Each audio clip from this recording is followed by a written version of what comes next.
Coffee in Tow is an interactive world news podcast, a dynamic and engaging live show that streams across multiple internet radio stations worldwide.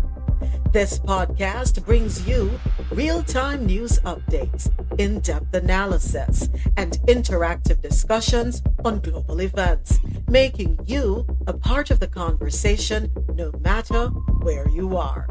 With a diverse range of expert guests and listener participation, it's your go-to source for staying informed and connected to the world. Coffee in Tow is brought to you in part by Lormel Skin Food. Log on to lormelskinfood.com. Discover the range of natural skincare solutions. Indulge in the radiance of natural and organic beauty with the best natural and organic soap bars, whipped soaps, body butters, and oils. All 100% natural products. Lormel Skin Food for a natural, beautiful you. The world's best coffee from our farms to your cup. It's Grand Coffee House.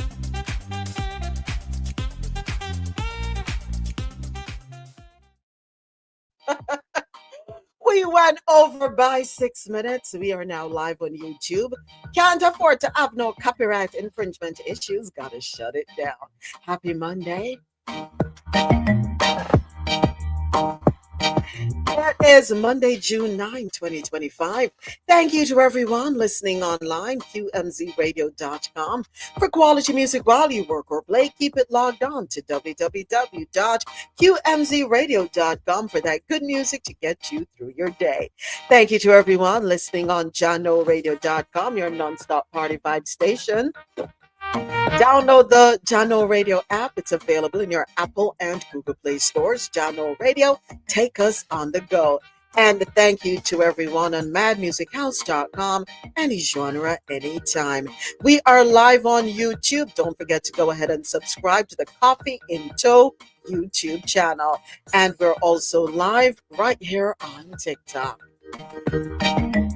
Coffee in Tow is brought to you in part by Grand Coffee House. Head on over to grandcoffeehouse.com. Shop today and enjoy 20% off all coffee products. Use the code COFFEEINTOW20 at checkout. And also brought to you in part by Lormel Skin Food for a natural, beautiful you. Happy Monday, Rosolo. I know you're in the office this week, so I know you probably can't talk, but it's good to see you. Good to see you. Dr. Leslie, did you go to the French Open? Oxen. I'm so happy for Coco. Yes. And you know the hate is real. The hate is real. Let me turn down that music down. That'd be nice. The hate is real. Hi, Dr. Leslie.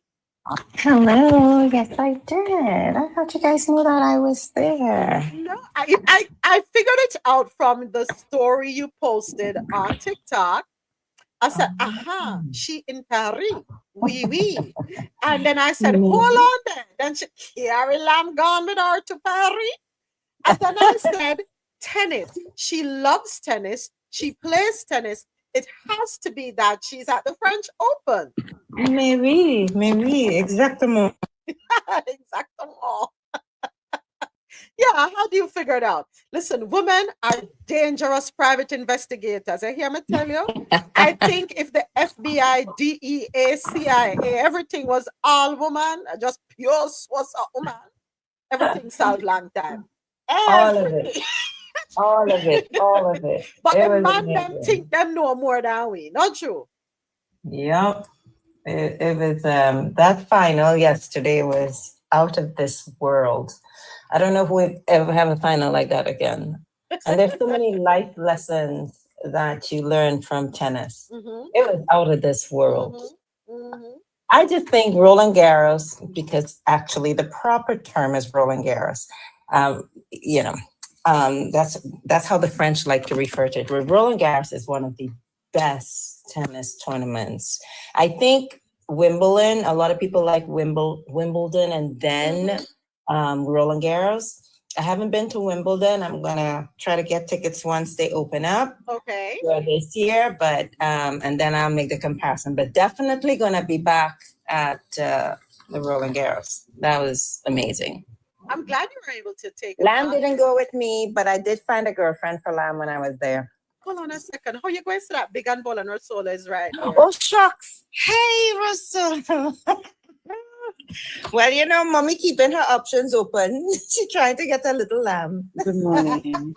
Good morning. Good morning. I didn't hear what Lammy was doing. Lammy cheating on you. No, Lammy not doing Lammy that. cheating on you. Sorry, Lammy, mommy. Lammy out there looking for woman. Not Lammy, mommy. Lamb out there looking for woman pan your Rosola. Done the boy. No, Done no it. loyalty. You No see? loyalty. Me day I work hard. Me day I work hard. You see Work why? hard. You see what Lady Lava said? If you don't get a ring, you Don't don't have no man, mister. don't have So no no, mister. exactly. So make Lamb never give you no ring. So you never Me not have no no mister. mister. Well, look, Lamb going in the field right now, find some grass and weave it together. Your ring soon come. And I in a Ziploc. Size So it 7. don't get Size 7. wrong. Size 7. But Size listen, 7. Rosola, you want a man. You don't know say Lamb go cheat on you. Lamb is going to No, cheat no. on you. And you really gonna deal with Lamb? No. You think you can change Lamb? You think you can curb Lamb Lamb's been there, done appetite? that. But it's not Lamb, it's Lamb's mommy. Well, Isn't that what most mothers do? Cover but for I their just children? don't want My to go. God. Look at Bacchanal. Hold on. Yes. Come and defend yourself because not me and these women here today. Yeah. Rosola, tell the truth. No, defend Don't yourself. most mothers Defend yourself. defend their Defend sons? yourself. Nobody want to hear it. Excuse me. Good morning, darling. Rosolo. Yes, they do. But I defend mine. Darling. I'm not speaking to Lamb and speak to him moments. Okay, all right. You're not speaking to me? No, Lamb, she not talk to you because your company people, them big internet you- contact. I see you put up- You're searching and searching like you're lost. put up sultry video on TikTok. Who you put that video up there for? Rosolo, answer. Trouble in paradise. A lamb has to look out for I'm- his own wool. I'm not answering. If you don't have a ring, then you don't have a mister. A woman has to look for her own skin. I'm gonna make a video for you too. Me and the mister.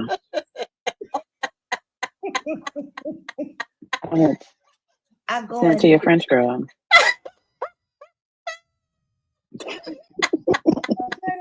Bye, Lamb. Rosolele. Trouble in paradise, folks. Lamb is sleeping in the doghouse, not the sheep pen, the doghouse. The whole bed. Literally. Oh, Literally. jeez, Lamb. I don't know if I tell you. Buenos dias, mi gente. Hi, Ozzy. Good morning, Ozzy. Ozzy, we have, let me tell you something, Ozzy. Take time coming at this space because there are relationship issues going on between Lamb and Russell, and you don't want to catch any stray. No strays, Ozzy. So if I mean like you stay down there a little bit, make them cool off, and then you come up because me no want to see you. Jealousy. I mean, and he's not blind. Look, He said he he can't touch look. nobody. And What you know, kind of Westwood Park thing people have a problem with hearing. You already know that. Glad to have you ladies with us. Glad to have you and everybody here with us. Ozzy, Mad, Libran. Happy Monday. Happy Monday to everyone. Hope you all had a wonderful weekend. Accomplished some things. Hope you all did that. You know, every weekend your goal should be to do something, at least one thing for you. At least one thing for you, no matter what it is. But it has to be for you. All right. Talking about tennis, back to tennis real quick. Dr. Leslie. So What is it with folks with bad attitudes and bad sportsmanship or sportswomanship in this case? You didn't win and you're gonna try to downplay your the victor's skills, and instead of just saying congratulations, you're gonna say, well, it's because I didn't play as good as I ought to or I could have. That's why the other person won. What's wrong with them? Hmm? What amazing match was played, but the hate is real. The hate is real. I don't know why we're like that. Let's see if this is the right video that I held on to. Hold on a second. Hold on. Sabalenka, you should know more than anybody that one of the major tenets in sportsmanship is to win gracefully and to lose gracefully. If you're going to be a champion, you also must lose like one. And minimizing Coco's accomplishment and her French Open title is not going to make the pain any less. In the past 2 weeks, I played really tough matches, really incredible players, and I played definitely better level than in the final. It was really, honestly, the worst tennis I played in the last I don't know how many months, and the conditions were terrible, and she simply was better in these conditions than me, and I think it was the worst final I ever played. Do you think there was a momentum shift in the first set because you started the match really well? You led 4-1. What happened at 4-1? Do you think that Coco got better or the conditions got tougher? Yeah, I think it was more windy and got more windy, and also I think I was over emotional, and I think today I didn't really handle myself quite well mentally, I would say. So basically that's it. I was just making unforced errors. Like, I don't know, I have to check the statistics. I think she won the match not because she played incredible, just because I made all of those mistakes from, like, if you look from the outside, kind of like from an easy balls. Unfortunately, it didn't stop there, because then Sabalenka goes on to say that fifth-ranked Iga, who is a good tennis player, by the way, who she ultimately beat in the semifinals, if she would have made it to the finals, she said that she would have beat Coco. Coco responded to all of this in grace. If we go, she didn't mention exactly winning Iga, but she said if Iga won me, she would won the thing. I mean, I don't agree with that. I'm here sitting here, and last time I played, no, like to Iga or anything, but I played her and I won in straight sets. So, I don't think that's a fair thing to say, because anything can really happen. And honestly, I mean, the way Irina was playing the last few weeks, she was the favorite to win. So I think she was the best person that I could have played in the final. Her being number one in the world, she was the best person to play. So I think I got the hardest matchup, just if you go off stats alone. Obviously, Iga being a champion here, it was going to be a tough match either way. But yeah, I think regardless of who I played, I think I had a good shot to win, and I definitely had that belief. And if you ask me, like, honestly speaking to you guys, who I wanted to play, it was Iga, just because I felt Irina was playing so good, and she was. So, but also Iga is a tough opponent too. So, it played out how it played out, and yeah, so I'm here today. This is what I'm going to say. I am not a tennis player by any means. I mean, I do play for fun, and I'm not that bad at it. But what I can say is that unforced errors are a part of the game. And if an opponent is wearing you out and you are already getting frustrated and can't control your emotion, that's part of the game. Coco is actually controlling her emotions and actually dealing with the same conditions that you're dealing with, and she's doing better than you, then she's playing better than you. Coco admitted that it was a rough game. At the end of the day, she got the dub. To me, a good sportsman and a person who's actually a champion, both in their heart and in their playing, congratulate their opponent. I don't know. You guys drop down below and let me know what you think. Coco. Now, Sabalenka. So, winning gracefully. Something you all need to learn to do. In order for someone to win, someone must lose. It's a given. It's just how life is. But you do not downplay someone else's capabilities, their abilities, their skills. So Ozzy says, I feel like I'm missing something. Here's what we're talking about. Coco winning the French Open, and her opponent, whom she beat, was not gracious, was not humble, was not kind, did not celebrate Coco's win. The essence of it is that she made it seem as though she is better than Coco. She wasn't playing up to par, and then she started to blame the elements, nature. But in her opinion, Coco is not all that good. Hold on 1 second. In her opinion, Coco ain't all that. Coco, girl, you bad. You bad. Morning, Let's Ozzy. see. Good morning. I don't know. I don't really see it as a big deal. Like I understand, good sportsmanship, but like who cares what the loser has to say though? Like just keep it in real. Like you lost, so we're not focusing on you, we're focusing on the winner. The winner is Coco. You can say all you want, but you lost. I mean,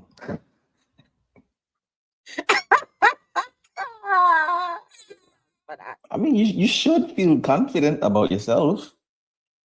yeah, but do you have to talk down about someone else?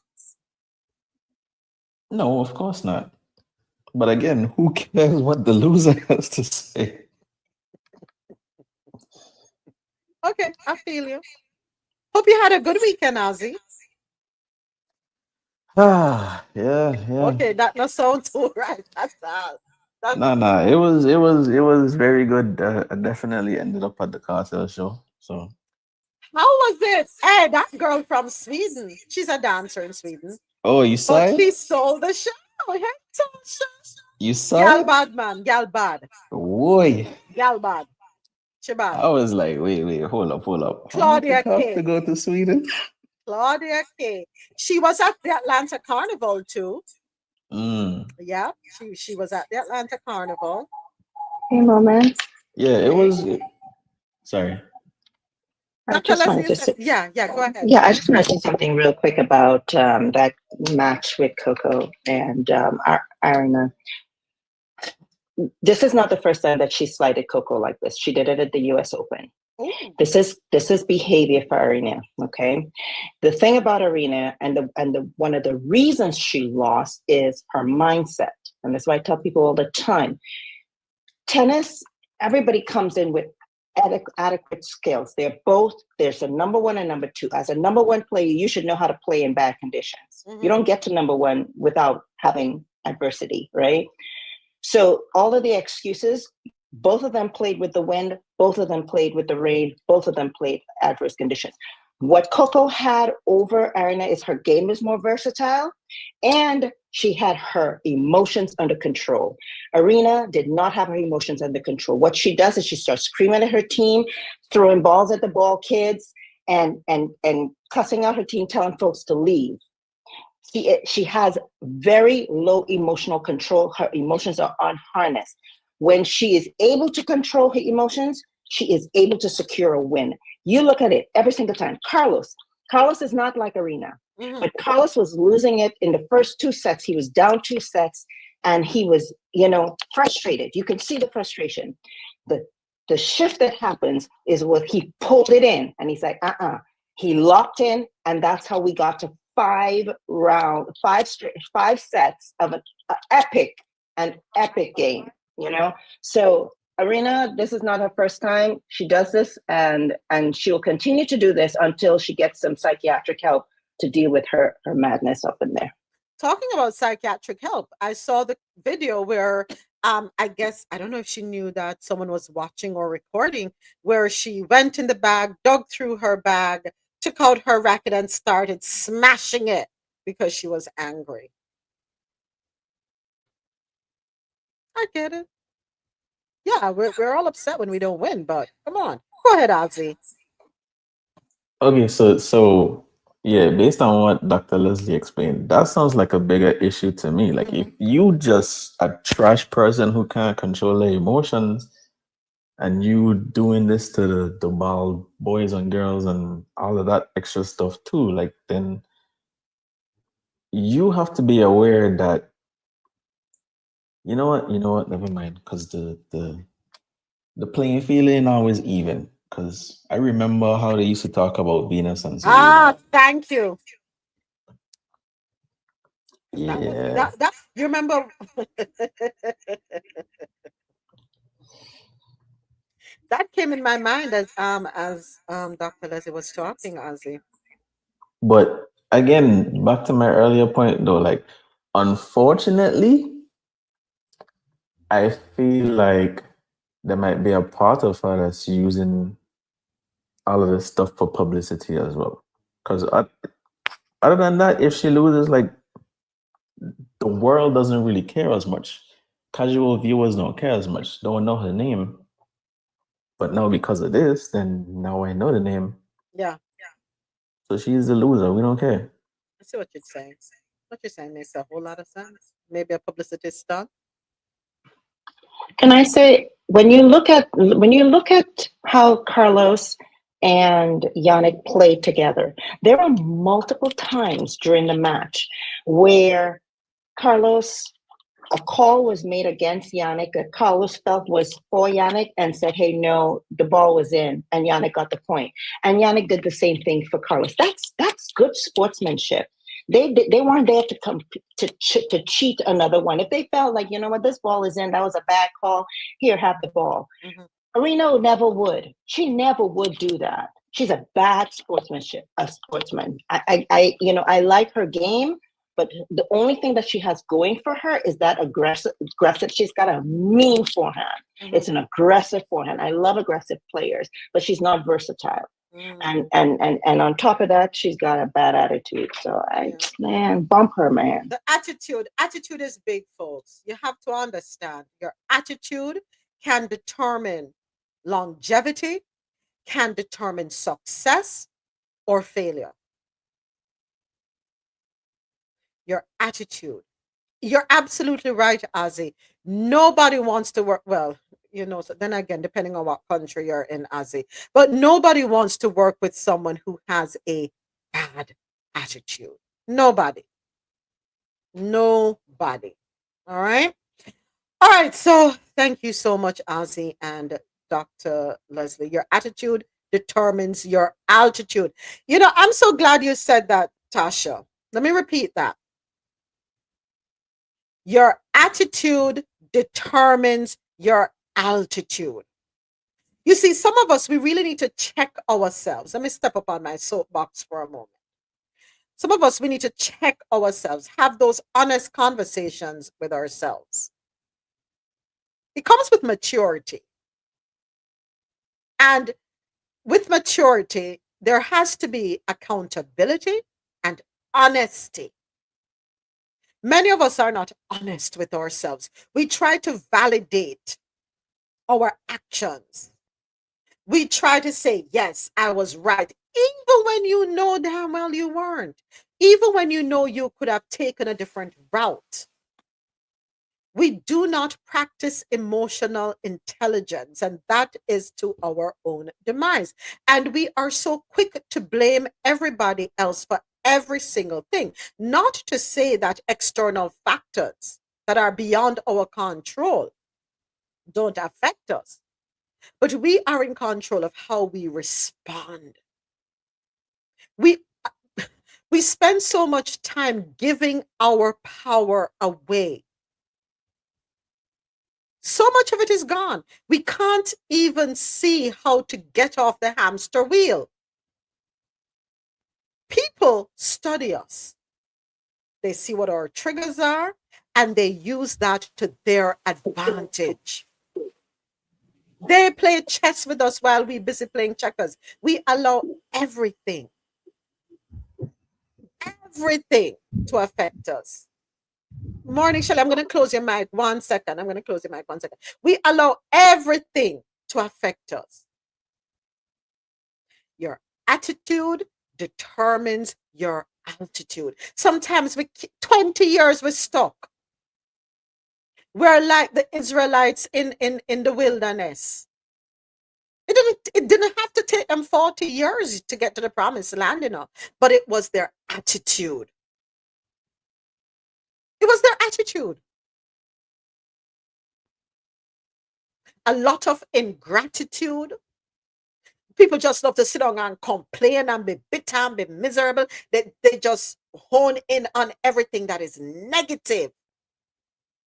And then they wonder why them can't reach where they would like to go. It's our attitude.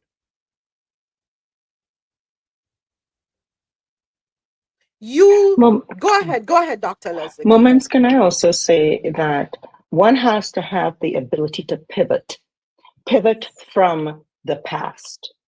One of the things I know about playing tennis, sometimes you make some bad shots, you make bad decisions. I was like, God. If you cannot move on from that, because guess what? The next point is in front of you. If you cannot move on from that, you're going to lose the point that is in front of you. Whether you won the point behind or you lost the point behind, you have to move on from that. And so often we get stuck in the past. Either we're celebrating the victories of the past or celebrating or bemoaning the losses of the past, that we don't see that in front of us is a brand new opportunity to either do better. Well, there's always an opportunity to do better. Even if there was victory in the past or if there was failure in the past, there's always an opportunity to do better. And that's the one thing that I learn about tennis, even at my amateur level, is I gotta shake it off and I have to move forward. Otherwise, it messes the entire game. Arena was not able to do that. Carlos did that, and look at the results. Arena didn't. And then listen, Carlos and really and truly, Carlos and Yannick were excellent players. There was no fault in their game for me. I mean, the game, both players, either one of them could have got that trophy. It was so freaking amazing. Like, I mean, I was on a tennis high, man. Yo, like, listen, don't take me off of this. But that's something I think you can take with you as you go through life. Yes, absolutely. Thank you for that, Dr. Leslie. The art of pivoting. And it's so true. If you don't learn how to pivot, you will be stagnant. You'll be taking that test over and over and over again. Life is like going to school, really. To get to the next grade level, you take an exam, you take a test, or to get to the next accomplishment, you have to prepare, you take an exam, and what you put into it is what you get out of it. If you put little in, there's little to gain. You put much in, there's a whole lot of reward coming for you. We need to get off the treadmill, that's stationary. You're moving, but you really ain't getting nowhere. And I'm not speaking in in a literal sense. I'm figuratively speaking. You're not getting anywhere. You're just going. A lot of energy, going. And you're still stuck. And your circle. Do you have anybody holding you accountable for your actions? No, really and truly.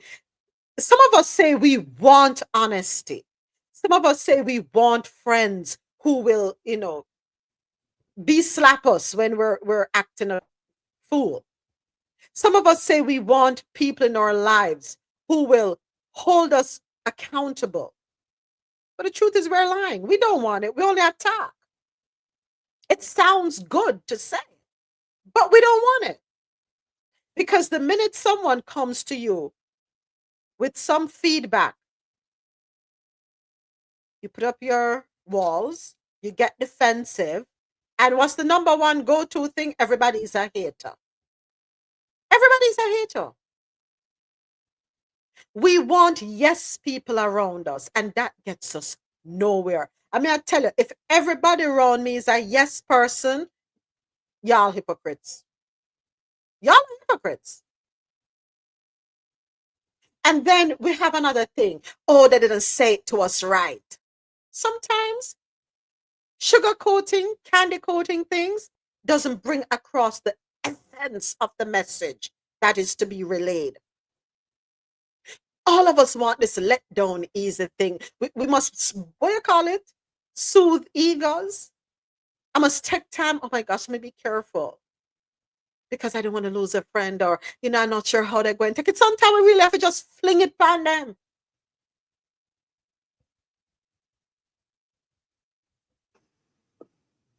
Hi, Shelley. Happy Monday. Thank you. Hello, guys. Hi, team. It's so funny that you mentioned the last section that you're talking about. Come like say you're opening a business, because this is an issue that I've been fighting all week. I truly believe I have friends and I value my friends so dearly. And one of the most important things I believe a friend should be is that we check each other.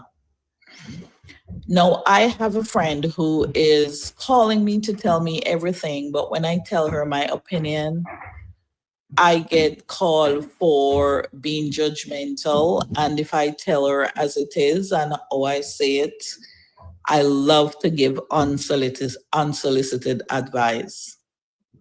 And it's difficult because if I find you as my friend, just as you mentioned, I think I should tell you things that people at work shouldn't tell you because I value you so much.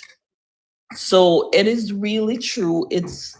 We just have to know who we're dealing with, because I think I value you more if you can call me out. But like you rightly said, not everybody wants that. You have to tiptoe, you have to use the right words. If I have to struggle to use the right words, just leave me alone. So you're perfectly right on that. Yeah. Thank you, Shelley. Thank you for your contribution. We need to start having honest conversations with ourselves. Hey, Adesoji, what do you really want? What do you really want? You see, it's not the number of people you have around, it's the quality of said people. And some of us, we need to change our behavior. And it starts with how we think. It starts with how we think. You would know some people who say, oh, boy, I want to buy a car. All right. So you need to do this, right? And you would sit down with them and say, all right, how much you need to come up with a down payment?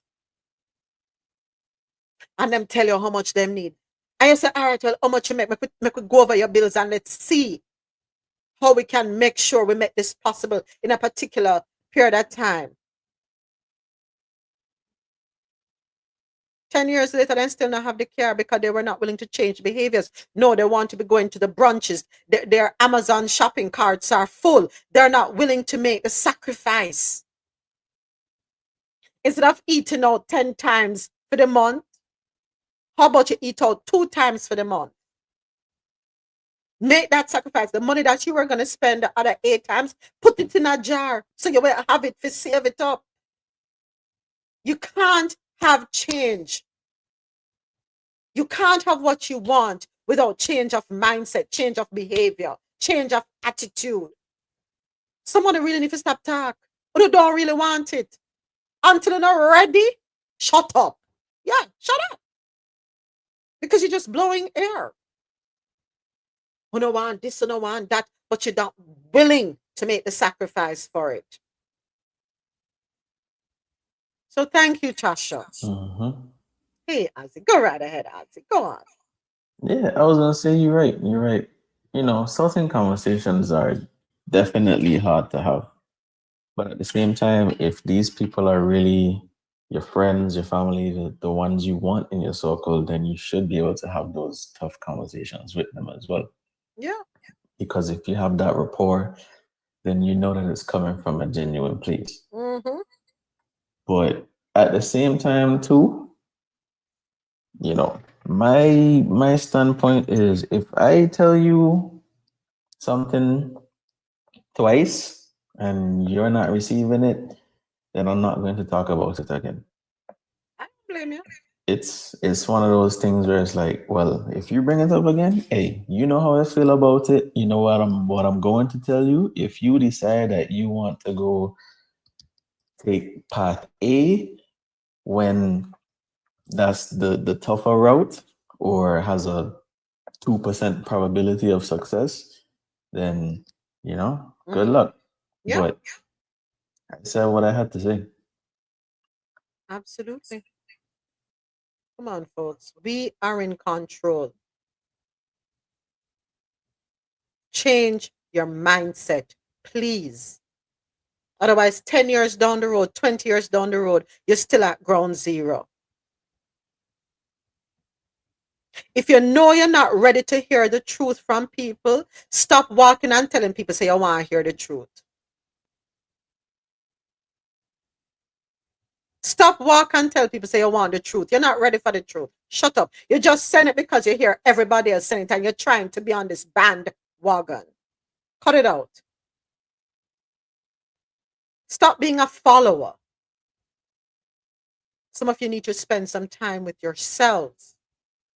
Some of us, I should say. Some of us need to take a trip into the jungles of Nicaragua, Ecuador, Costa Rica, wherever. Any island throughout the Caribbean. Go in isolation. Get to know yourselves. Some of us, we don't know ourselves enough. We are what everybody else wants us to be. Okay, all right, let me stop talk, other soldier. Let me stop that. Other soldiers, let me slow down. Let me stop that. You When you know, start telling people to go walking in the jungle. Sorry. I had an example yesterday of a physician group where literally you can't say anything that challenges or is or disagree, right? Basically what they want to see is you agree with everything that someone posts or everything. And you all know that that's not me. So everybody's over into this la boo boo phase. Everybody got a love. Yeah, this thing is so ugly. So someone asked about it. A friend of mine asked about it, and I heard it's her daughter wants one. These things are so expensive, right? And someone made a comment, and I said, "Yeah, they're ugly. Laugh out loud." Do you know that the admin listed the rules and you have to be supportive of people's this, that, and the other? I was like, okay, so they don't want you to ever yuck their yum. But my thing is, there are people in the world dying from starvation, and y'all getting bent out of shape about a little trivial thing. I have to be so careful when you're in these groups that it is not that there are not a whole bunch of yes people, right? Because when you have only yes people around you, you're never going to grow. Growth doesn't come with opposition. Growth comes with opposition, sorry, and with applied pressure, right? If I want to build my muscles, lifting a feather is never going to accomplish that. That means I've got to use some weight. I've got to get uncomfortable in some way. Discomfort would propel me to further growth. Absolutely. Absolutely. Go ahead, Adesoji. Yeah, good afternoon. The Yorubas actually have a saying for that, which is when 2 or 3 friends go into a room and they come out kiki kakaing and laughing, not a word of truth was spoken in there. But if they come out red face, you know those are your sincere friends. So well, it's just like Dr. Leslie said. By the way, Dr. Leslie is also a brilliant artist, and that is coming from the bottom of my heart. And so some of her, how can I say it? Mona Lisa, on the way to Mona Lisa type adventure. So the reason for some of our stagnation, for want of a better word, is we're not willing to challenge ourselves. And once we're not willing to do so, you can be rest assured that the rot will set in. And again, like you said, the old English maxim is, show me your friends and I'll tell you who you are. If your friends are slow and lethargic in the way they think, that is going to rub off on you, whether you like it or not. If you surround yourselves with yes men, you're not going to get anywhere. You're not going to grow. You're not going to, you're not going to blossom, as they say. So yes, you have to find a fine balance between acknowledging the kind of world we live in, where, we also have to take into cognizance our mental health, but at the same time, you still need to be pushed. Because if you're doing what you did 5 years ago and you're not going anywhere, hey, my people will say stop, look around you, and borrow from people who are around you. Which would bring me to one final, which is Amanfi Ogbon Logmo Shogboni, which is we use other people's wisdom and turn them into ours by borrowing.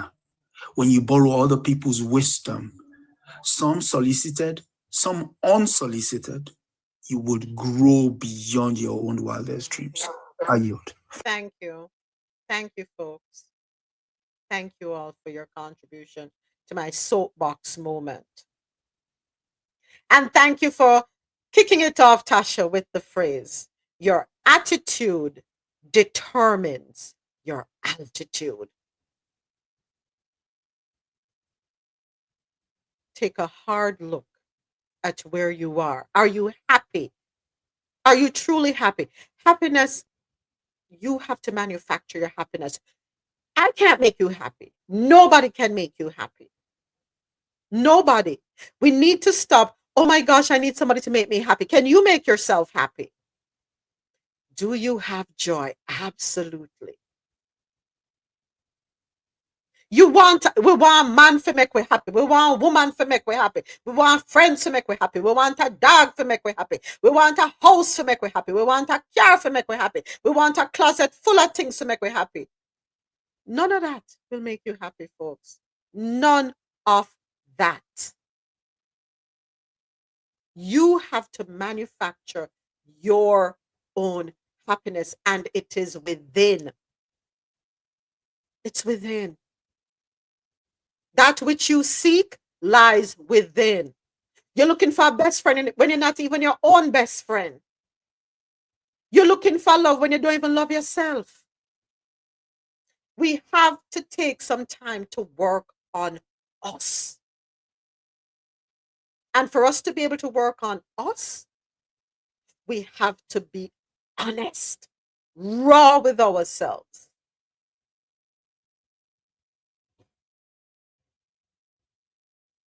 That's where it starts, folks. That's where it starts. All right, let me get off the soapbox. Any other comments before we move on? Listen, Russell, Dr. Leslie in our lab.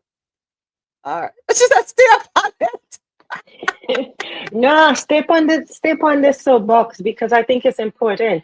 The other thing I wanted to bring out from tennis is, and I think you alluded to it before when you mentioned the importance of having the right people. Maybe it was Adesoji around you. You look at Coco's parents, man. And I look in Coco's box and I look in Carlos's box, even in Yannick's box, right? And these are people who were there through thick or thin and support. But more important, what I saw was a respect. There was mutual respect back and forth. Arena does not respect her box. She does not respect her box because she yells at them, she cusses at them, she tells them, get out of the stadium. She even doesn't respect the ball kids. There are times when she has thrown the ball. Hold on a second. Hold on one second. Yeah. There is a time when she threw the ball at the ball kids. That's the utmost disrespect. So we got to look at who's in your box. And is there mutual respect back and forth? Because respect has to go both ways. If it's only going one way, something is going to die. If the energy is only going one way, something is going to die. Mm-hmm. And it's going to die in the direction where there is no energy shared or given. Right? All right. Yeah. Thank you. Thank you, Oh, Doctor. Go ahead, Ozzy. Go right ahead. just one quick note too. If I remember correctly, her parents are Haitian American. So big up, big up. Big up. Yeah, for real. They sacrificed a lot for her too. I think they both gave up their jobs to support her full time, if I'm not mistaken. They moved back to South Florida from Atlanta. They were living in Atlanta, and they relocated to South Florida. They came back home because they believed.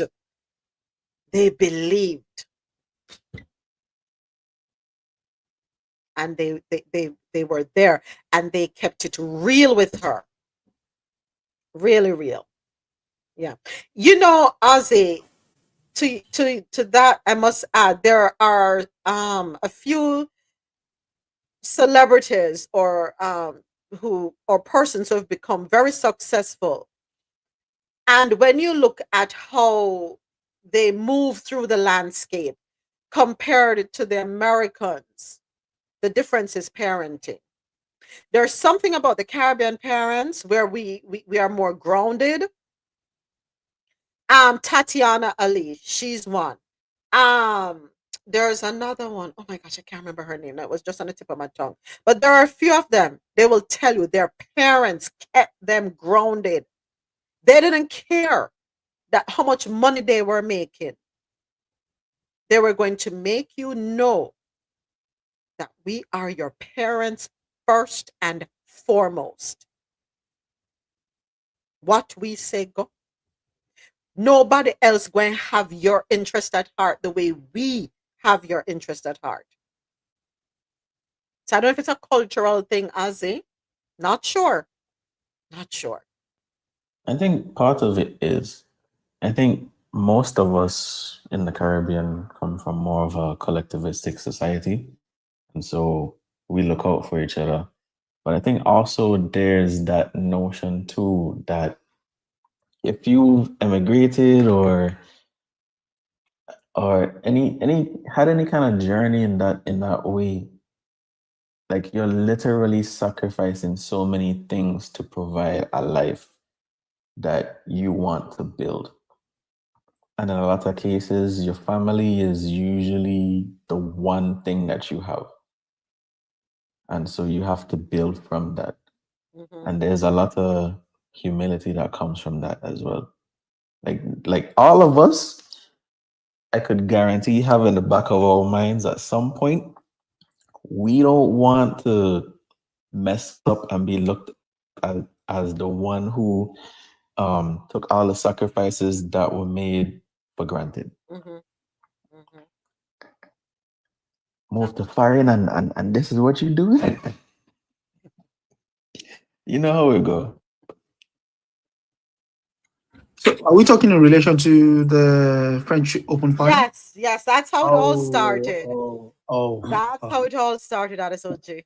Yeah. What? Attitude. For want of suffice to say, if you read the newspapers here about Yala Sabalenka. Tell us, what are they? Because you know what we get here in the West is different from what you all have over there.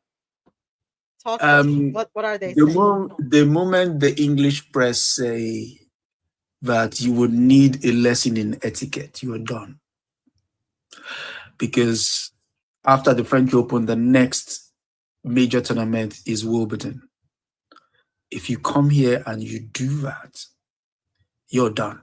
It's not that you won't play anywhere else. It's just that that's how they would label you. That was unsportsmanlike. It was completely unnecessary. There are people who have played that game who are far better than you and are willing to concede when they have been beaten on the day. Believe you me.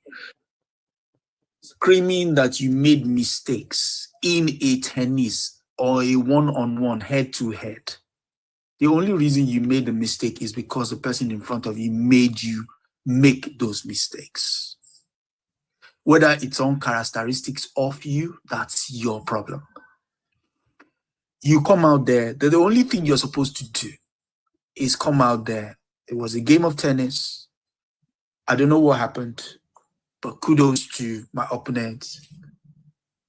Give up. She's a worthy champion and everything.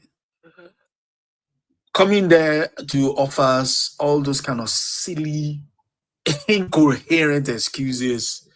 He is. I don't know who, like you said, more importantly, who is in your corner. I don't know who is in your corner, but in the normal world's corner, everybody there will be hiding their face in shame. It's like, oh my God, who is this person?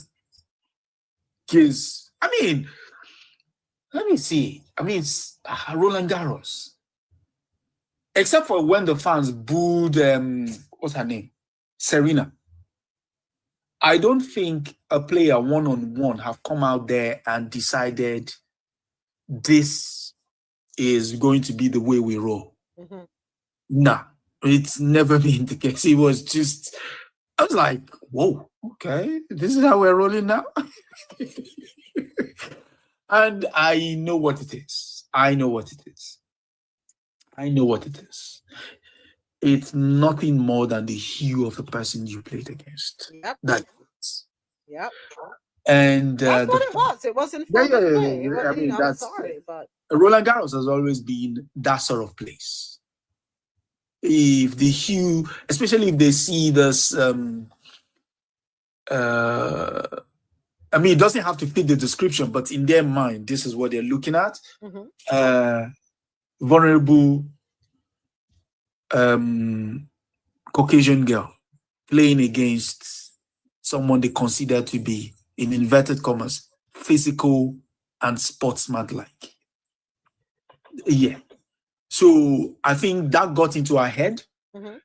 I'm not making excuses, but for me, that is the only thing that could possibly be in your head that will make you come out and say all of that nonsense. Yeah. You know, that's it. And plus the fact that you just lost $2.8 million to $8.9 million to 2.9. Yeah, 2.9? Yeah, 2.9. Yeah, Mm-hmm. Yeah, 2.9 million. Yeah, so that's enough to focus once more. And the fact that most of the sponsors, but she also got several million as well. Yeah, of course. So she didn't lose, you know. But less. And the fact that the sponsors at Roland Garros will make you the face of their product for the 1 year until the next year. So you're also gonna make extra money. So the fact that what can I say? What can you say?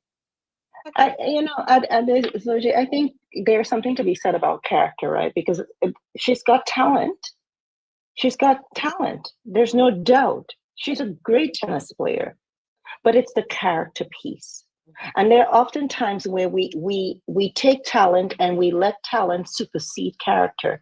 And whenever we allow talent to supersede character, there's always going to be a train wreck or a disaster. And this is what I love about Coco, is that even in her response to questions about Arena's behavior, she maintained graciousness, right? Because her character is set. She's not going to be somebody else because of how another person behaves. Mm-hmm. And there's so many lessons to learn from this whole incident that's so applicable to all of our lives. But when she started crying I was so annoyed. My tennis family was looking at me, they're like, but she just lost. I said, this is more than her just lost. She just lost a Black woman. And, she's trying to take away the attention. And it just annoyed me. Like, you talking about, I played so terrible. No, you lost. You didn't play terrible. You just didn't win because she played better than you. Anyhow, let me stop. Yeah. No. Your assessment is spot on. You see, those tears at the end was an attention-seeking tears. It wasn't tears of the fact that yes, you lose. Uh-huh. You lose, and you go and sit in the corner. The line judge will come down, say a few words to you. The tournament director will come here and tell you what the next ceremony is and stuff like that. But the fact that the camera is centered on it, and it wasn't helped by the fact, again, like I said, you know the dictate of the place, in the sense that the camera continued to follow her around. I'm like, she lost. Why are you focused on her? Isn't that what they do? No, I'm saying, it buttress the point that that's what they do, in terms of the picture is, this is what we want to depict us. Mm-hmm.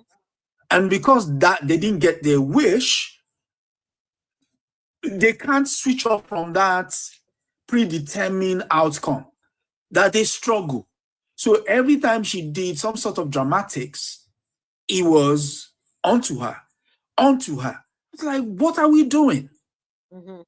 What are we doing? You know, and he was not. And the young lady, you know, fair to her. If that was me, I'll just laugh. I would just start laughing. I'm sorry. Why are you crying? Oh Lord. And yeah. I'll see you in 2 weeks' time and I'll beat you again. Then you can come and make some more excuses. All right, so here's something else I want to talk about real quick. Kabi. Y'all know who he is, right? Kabi Lame. He's Italian. #1 TikToker.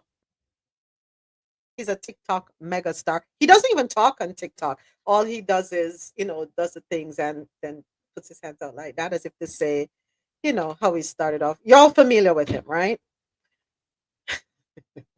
Let me tell you something. The US is showing itself more and more. We're lifting up our skirt rather, higher and higher over our head. We're almost at the point of stripping naked. Excuse me. Literally. It, you know, I try my best not to look at things through the eyes of racism. I really do. That is, I always try to look at things objectively before going that route. But now, this is as blatant as it can be, as it can get. As blatant as it can get. Who can be troubling? Who is he troubling? Tell me. Who he mess with? But anyway, social media influencer and TikTok superstar Kabi Lim was detained by ICE and has now voluntarily departed the country. So what do we know? We know he is a Senegalese and Italian citizen, which would have meant that he either entered the country on a B1, B2 visa or an ESTA with an Italian passport.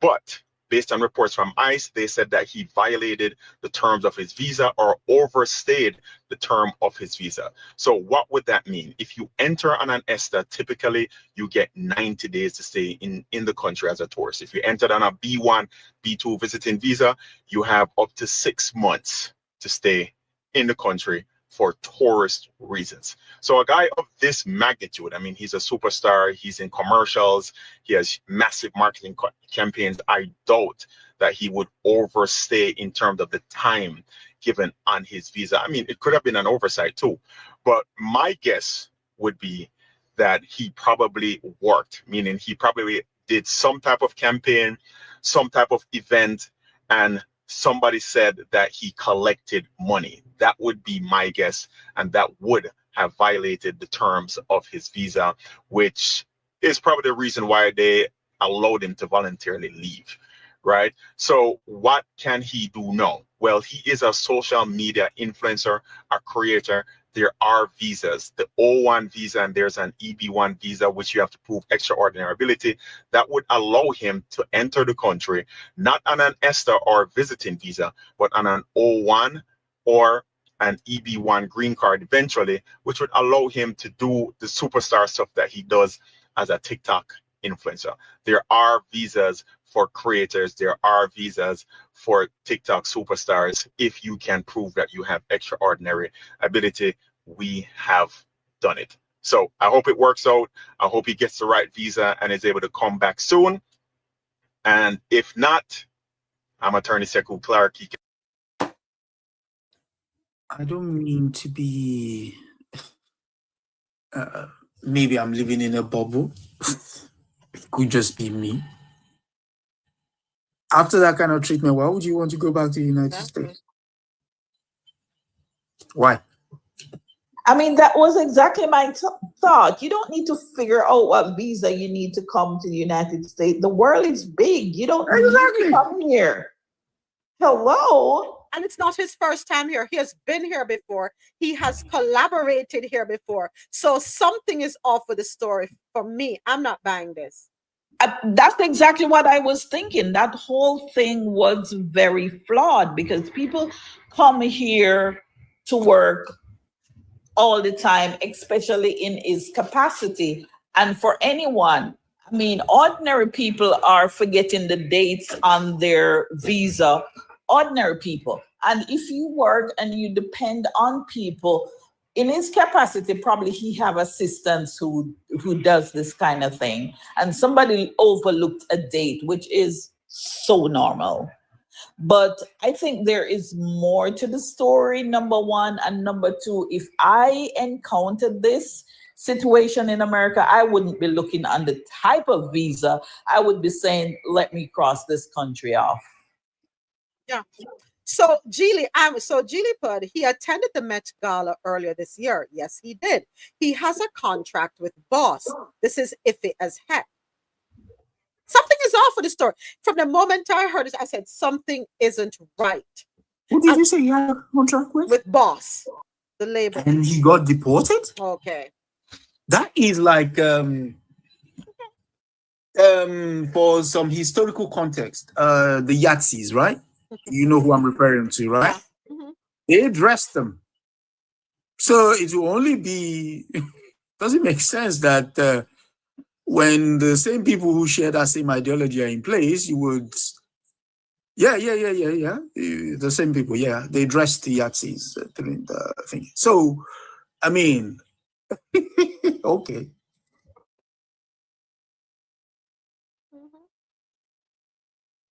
So if he was here on a 90-day visa or a 6-month visa, he entered the country on April 30. Can we count? Well, if he was on a visiting visa, then surely maybe attending the Met Gala is considered work. When was the Met Gala? I think it was, when was it again? I think it was sometimes in May. Yeah. Mm-hmm. So, I mean, that could constitute work. But I mean, the fact that they follow the letter of the law, again, yeah, I'm inclined to go with what everybody thinks. There is more to it that meets the eye. Yeah. Yeah, because I mean, that's an event in itself, but May 6th. Mm-hmm.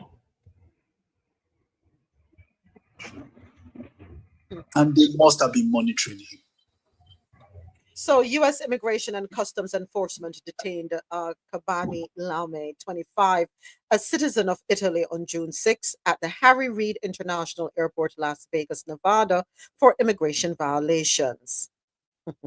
ICE confirmed that to Men's Journal in an emailed statement after Men's Journal asked whether it was true that ICE had arrested the popular TikToker. He entered the United States April 30 and overstayed the terms of his visa. He was granted voluntary departure and has since departed the US. Okay, I'm thinking of something. I've not checked yet, but I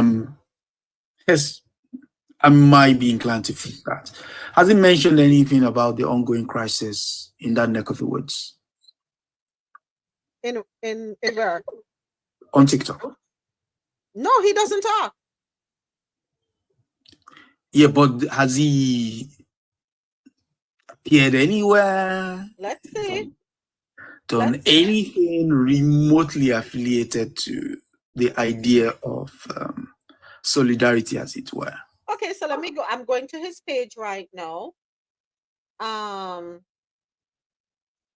don't want that. I just want to see this one with his 162.2 million followers.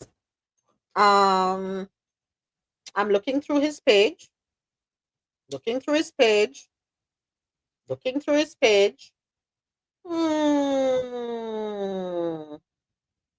Nope. Nothing. You can look and tell me what your thoughts are on what you see. There's nothing there. No, send me his page. Send me his page. All right, sent. You look through. Your eyes are more. You have more vision than me. Tell me what you think. Oh boy. Okay, let me send it to Leslie. Sent. So a spokeswoman, okay, on June 6th, Men's Journal asked ICE Public Relations about the viral and then unverified rumor that he was arrested, which started on the X page of a social media influencer who claimed he reported. Next, a spokeswoman for ICE, Alethea Smock, told Men's Journal on the evening of June 6th that she was looking into it, and the agency responded with a statement on June 7th. On June 7th, he posted several times to his Instagram story, including a post in a bookstore holding a book. Could that be it, Adasoji?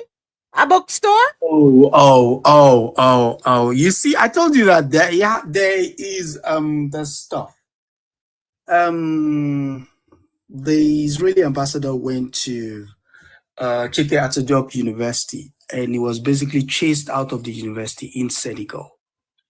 The most popular face of Senegal. Okay. You see, we are investigators over here. There you go. That's what I'm saying. That What happened? I missed that at the Soji. okay, so the Israeli ambassador. Hold on, Adasoji. Hold on. Let me read this again. On June 7th, Kabi posted several times to his Instagram story, including a post in a bookstore holding a book. Go ahead, Adasoji. Okay, so he's from Senegal. And recently in Senegal, students of the Chike Atadiop University literally chased out the Israeli ambassador from the university when he came to give his speech. He wasn't even allowed to get out. He got out of his car, but he was walking towards the venue. He literally had to do a runner. And so, who is the face of Senegal at the moment? He is. So that was what I was thinking. I was like, it just doesn't make sense. The moment I saw him in the Senegal jersey, I'm like, oh, okay. And you know how they use AI to link everything they do, because that is just, oh well. As the nature of thing, at least he has his people to go back to. I yield. So I'm on his page and I'm looking for, damn, so many things I've posted. I'm looking for the, oh,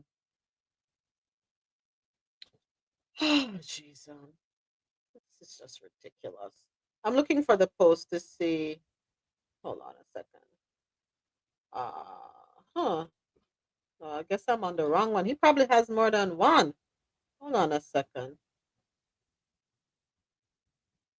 And then when you go on his Instagram page, he has a hashtag that says no to racism.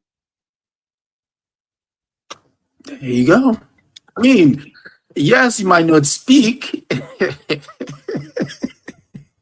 but he focuses the mind. So sometimes the most powerful protest is the silent one. Thank you, Ja. Adasoji, what you know about Binance? Because he has a contract with Binance as well. Binance is the cryptocurrency, and yeah, they do cryptocurrency. Yeah. And he has a contract with UNICEF. Okay, now it's getting interesting. And UNICEF is largely involved in what is going on in the. Has he done any posters, any messages on their websites? I mean, okay, it will come out. It will probably. It's gonna come out. We're guessing, but it will come out as to why. We're not guessing at a soldier. We're putting possibilities, putting certain pieces of the puzzle out on the table, because they're all going to connect at some point. It's just a matter of time. Because at first, when you called his name, I'm like, that guy he's a mime artist. Why would anybody consider him a threat? You know? But then again, the moment you said, how many numbers did you say he has on TikTok? Okay, so hold on before I jump back over to TikTok. Let me let you know, on Instagram, 80.4 million followers. On TikTok, he has 162.2 million. Whoa, that's more than Kabi, we're talking about Kabi, the Senegalese Italian TikToker who doesn't talk in his videos. I'm gonna send it to you, Ja. so I'll his send it take to you on is TikTok. everything you do, there's a common sense approach to it. You don't have to. Exactly. And for the most part, he makes He's right. fun of who? We know the face. Yeah.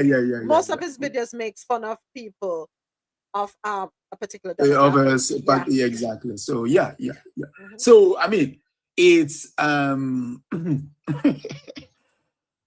mean, he'll be okay. He'll be all right. He'll be all right. He's fine. I mean, he's bigger than you can get.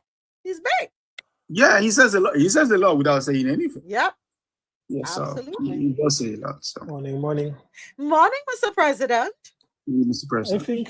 I think what we're trying to do is to find a rational behavior when dealing with irrational people. This entire organization is an irrational organization as it is run right now. So it could be any arbitrary stuff. And sooner or later it will come out. But I think we're trying to figure out why is like, I don't know. Like trying to find a needle in a haystack. If you look at the activities of ICE, okay, outside of trying to make a statement to try to be red meat to the same people that they're hurting, right? Because the same communities that they're trying to protect and elevate is the communities that is starting to suffer mostly from them. You understand? And hence some of them starting to retaliate now towards that. Because they thought they voted for that, and so look, so that is what's happening. So he come in, and it could just mean the ICE officer and duty just don't like him. Don't like that he has a boss contract. Don't like that he did whatever he did with NASCAR or UNICEF or whoever, and just target him on that day and just say, listen, find some stupid excuse that can be justified, which they would give you no explanation for. And tell you who exactly made the order or whatever to send it back. So I think we have to stop trying to rationalize ICE behavior. It's just difficult to rationalize irrational behavior.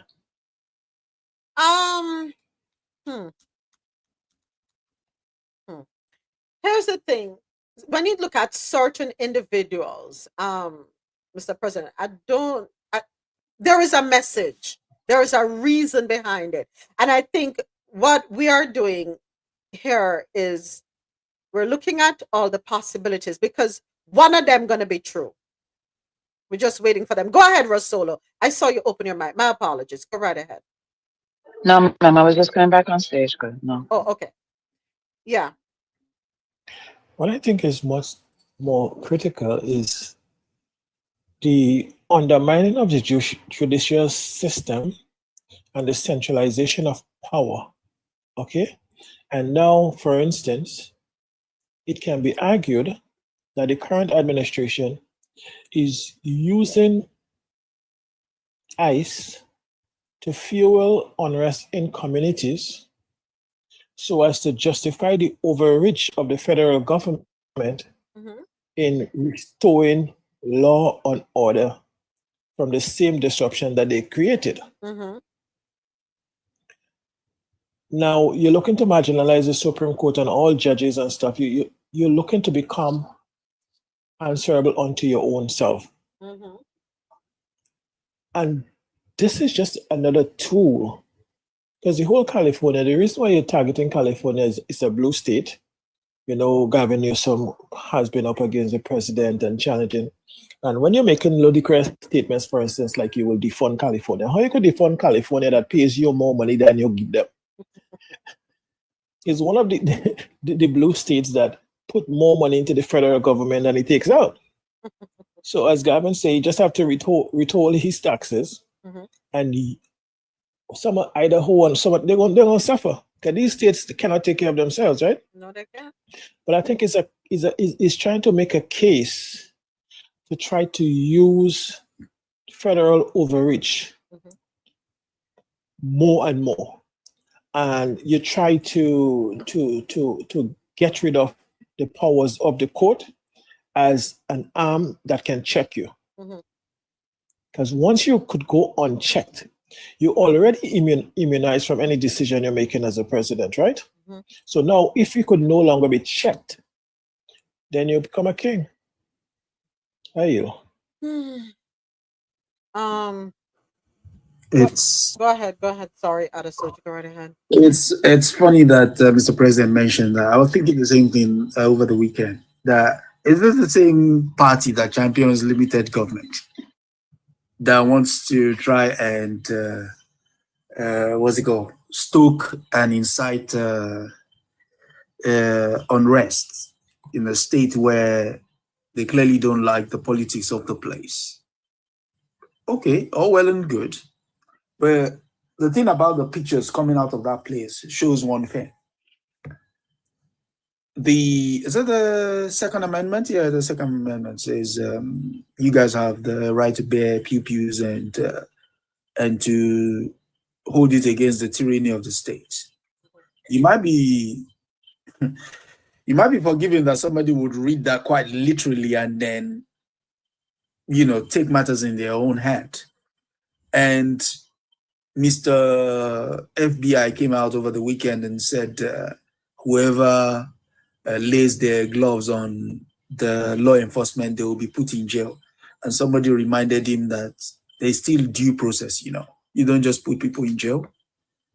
Or are we saying it's one law for some people and it's because the last people that lay gloves on the police, oh, by the way, they said the correction. Yes, those are Capitol Police, so it's okay.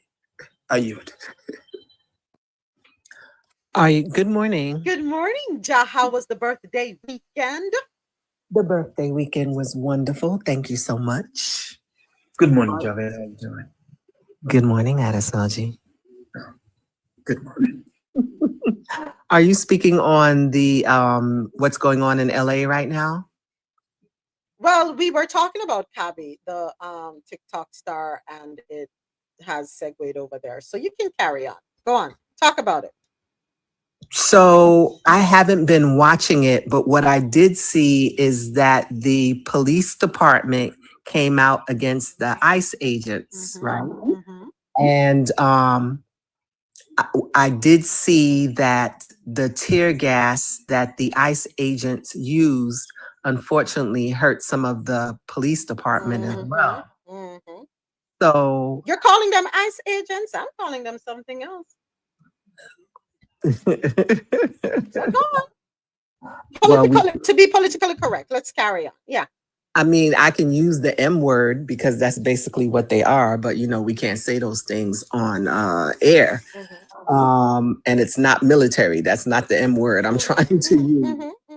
But this WAR that they're trying to start, unfortunately, when I read the comments from some people, more of them are saying to our military, our personal military, do not carry out the things that are asked of you because it will go against the laws. I have to step away 1 second. Carry on the conversation. Thank you, Jack. Keep going. Thank you.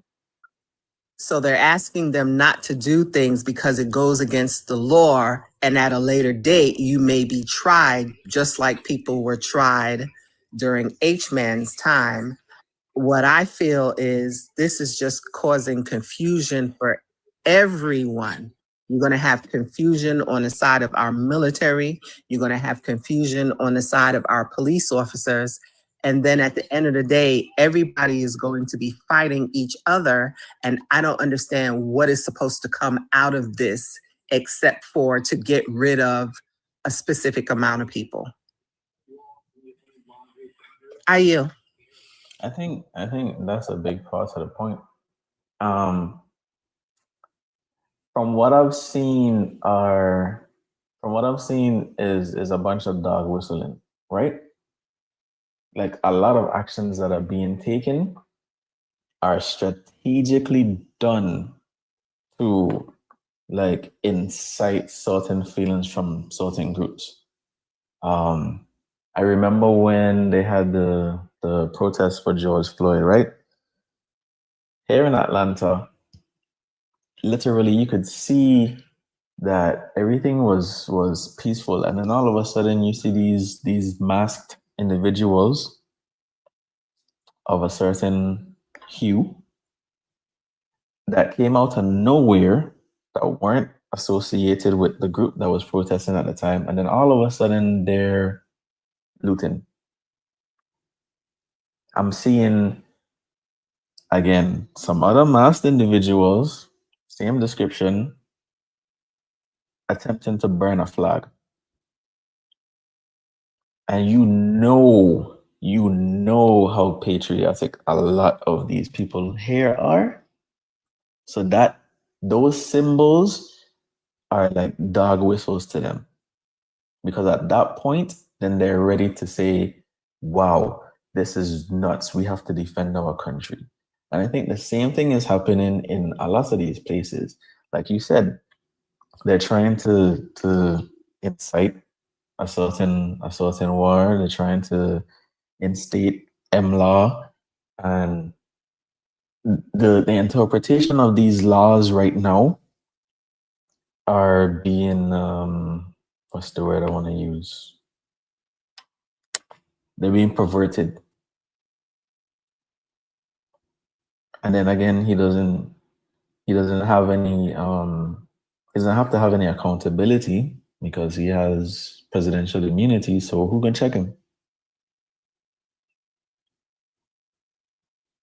I mean, that has always been the play when government tries to seek, when they know the tide is turning with regards to citizens' way outlook, they often try to embed themselves within the protest movement. There was a case a couple of years ago in the United Kingdom where police had gone undercover for years with the Greenpeace movement. So in bed were they that they ended up fathering kids with protesters, you know. And it turns out that now the state has to actually compensate those women for it's still a big thing over here, you know, that this is the extent that the government will go to in order to control its citizens. I yield. So AT just put a comment on YouTube. Be careful what you say. There is now a push to stop your air travels based on what you've said on your social media history. Up there in Washington, did you all see the images of all the tanks that are headed there for the parade? Wait, that was that was passed. When I tell you I'm not watching the news, I'm really not. Dr. Leslie said passing right by where I used. We don't have money for children to feed them in school. Right. We have money for this parade. How much is this parade costing taxpayers? A lot more than what Doge was able to quote unquote save. Question before we move on, right, to the parade. I have a good. You see, ICE officers going around, or supposedly ICE officers going around arresting people, kidnapping people, whatever you want to put it, right? But there is, except for a vest or something that mark police or ICE on it, nobody's identifying themselves. Isn't that illegal?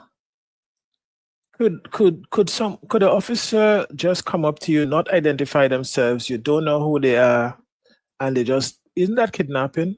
I'm just asking. I don't know the law. That's what a lot of people are saying. That is anyone could put on, for military fatigue is not illegal in the US, right? Anyone could purchase those stuff. I could go to a store, purchase that stuff, show up to somebody's house, and just take them away. And I don't have to identify myself. There is nothing. I don't understand. That's what a But lot I of just people want are to. saying. I'm just Mr. asking President. if it's legal. I'm not sure. No, no, but I don't know the law. there are a lot of people sharing your sentiments right now, asking the question, and then a statement was issued that protesters are not allowed to wear masks. So again, unfortunately, and you know I don't like putting things in the universe, but they're going to go into a community that is going to turn around and put that same energy on them. Let me just say it that way. That's what's happening in LA. And in no, California. I mean using not their hands. And then when one of them, yes, defend themselves. When one of them get hurt, that's when all H is going to break loose. Cuz you're not going to know the good person from the bad person. I want to go back to the parade. Because I like no. You hear me out. Why I said I wanted to go back to the parade. As far as I know, already gone. No. Yeah, I just want to hear you. The one in the red skirt. Hear me out. Put him in his parade already. Hold on. No, just hear me out. Nah, just humoring him. Could somebody remind me what's the weight limit for vehicles in DC? We spoke about that a couple months ago at a Soji. Thank you They very have been warned. DC cannot facilitate what is being asked. The infrastructure cannot manage it.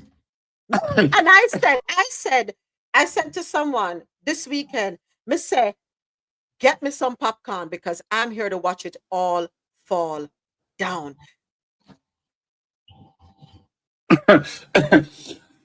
You're going to put a 70-ton vehicle back to back, knowing the kind of person you are. You're going to want the biggest, and all because you went to the Bastille parade in France. Okay. Our dear leader is going to find out that sometimes babies don't always get what they want because he's acting like a baby right at the moment.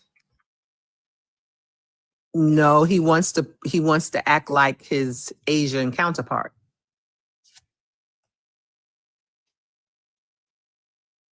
So what Yeah, what is the purpose of all of this? Seriously, what is the end game? We're supposed It's a to be projection. It's a projection. It's seeking projection. It wants to project strength. As if the 180 bases the United States has over the world is not a projection in itself. I don't know what else is. I don't know what to tell the folks up in DC. We have a comment here on YouTube. There are several historical tunnels under DC and they may be in jeopardy. Yes, AT. But we don't care. We want the parade, right? I don't know. Hopefully it creates a sinkhole right around the entire area of a house. Listen, watch what you say, okay? Because some of us may be traveling in the future. All right. I know I have travels coming up in the future. I don't know, folks. We just have to stay prayed up. Stay prayed up. No, seriously though, Adesoje, you have an extra room? Are you allowing guests? I want peace. I don't want problems. Him and I will have to speak about that, Ozzy. My bad. This man wants so much to be like Putin and Kim Jong-un. When you see how their huge military parades go by and they stand and everybody, acknowledges them. Pride is a hell of a thing. But I do know there's one thing about pride. It comes before the fall. Mhm. That's a sure thing. What goes up Must come down. absolutely must come down. It don't matter how much money in the world you have, you cannot fight gravity. You could try, you could go to space, but look at how many fall down, crash. We have that saying in Jamaica. The higher a monkey climb, the more he expose himself. Hmm? Well, look, all this monkey draws down. Oh God.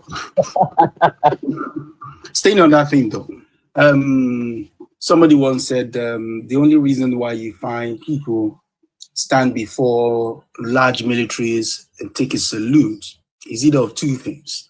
Either they want to acknowledge a past events that the military brought to bear, or the fact that they just want to show to their fellow presidents or world leaders that they do have big, kahunas. But he doesn't have to project that because we already know that the kahunas are not the biggest part of his anatomy. So I yield. I think this is all playing out because when you see what's going on and in California, this is all very well scripted, you guys. It is all very well scripted. So you have this show of force in California, and now you're going to show this force in the nation's capital. And that's all a setup for what's to come after that. Stay woke. There's a reason why they don't want folks to stay woke, and they have been so anti-woke, is because they need folks to be asleep in order to have this happen. This plan, this Project 25 in full effect. Stay woke for real. Oh boy, I'm telling you, for real, for real, for real. All right. So we covered. Oh, what's going on with FIFA and the games in the US? People are having huge concerns. Ticket sales are not going as expected. Surprise, surprise. Not only that, the Surprise, sponsors. surprise. The thing with the World Cup is that World Cup has more to do with sponsorship than just the attendance. The attendance is a given. World Cup is always a big event, so you don't even have to advertise World Cup. And as such, the sponsors come pouring in because they have the audience for it. But with what's going on here now, when you see tickets not moving in a place as central and accessible as the US, then it speaks volumes, you understand? There are some countries you might host it where it's more difficult to get for the average traveler. But the US in itself is a global hub. And there is flights from almost everywhere coming here.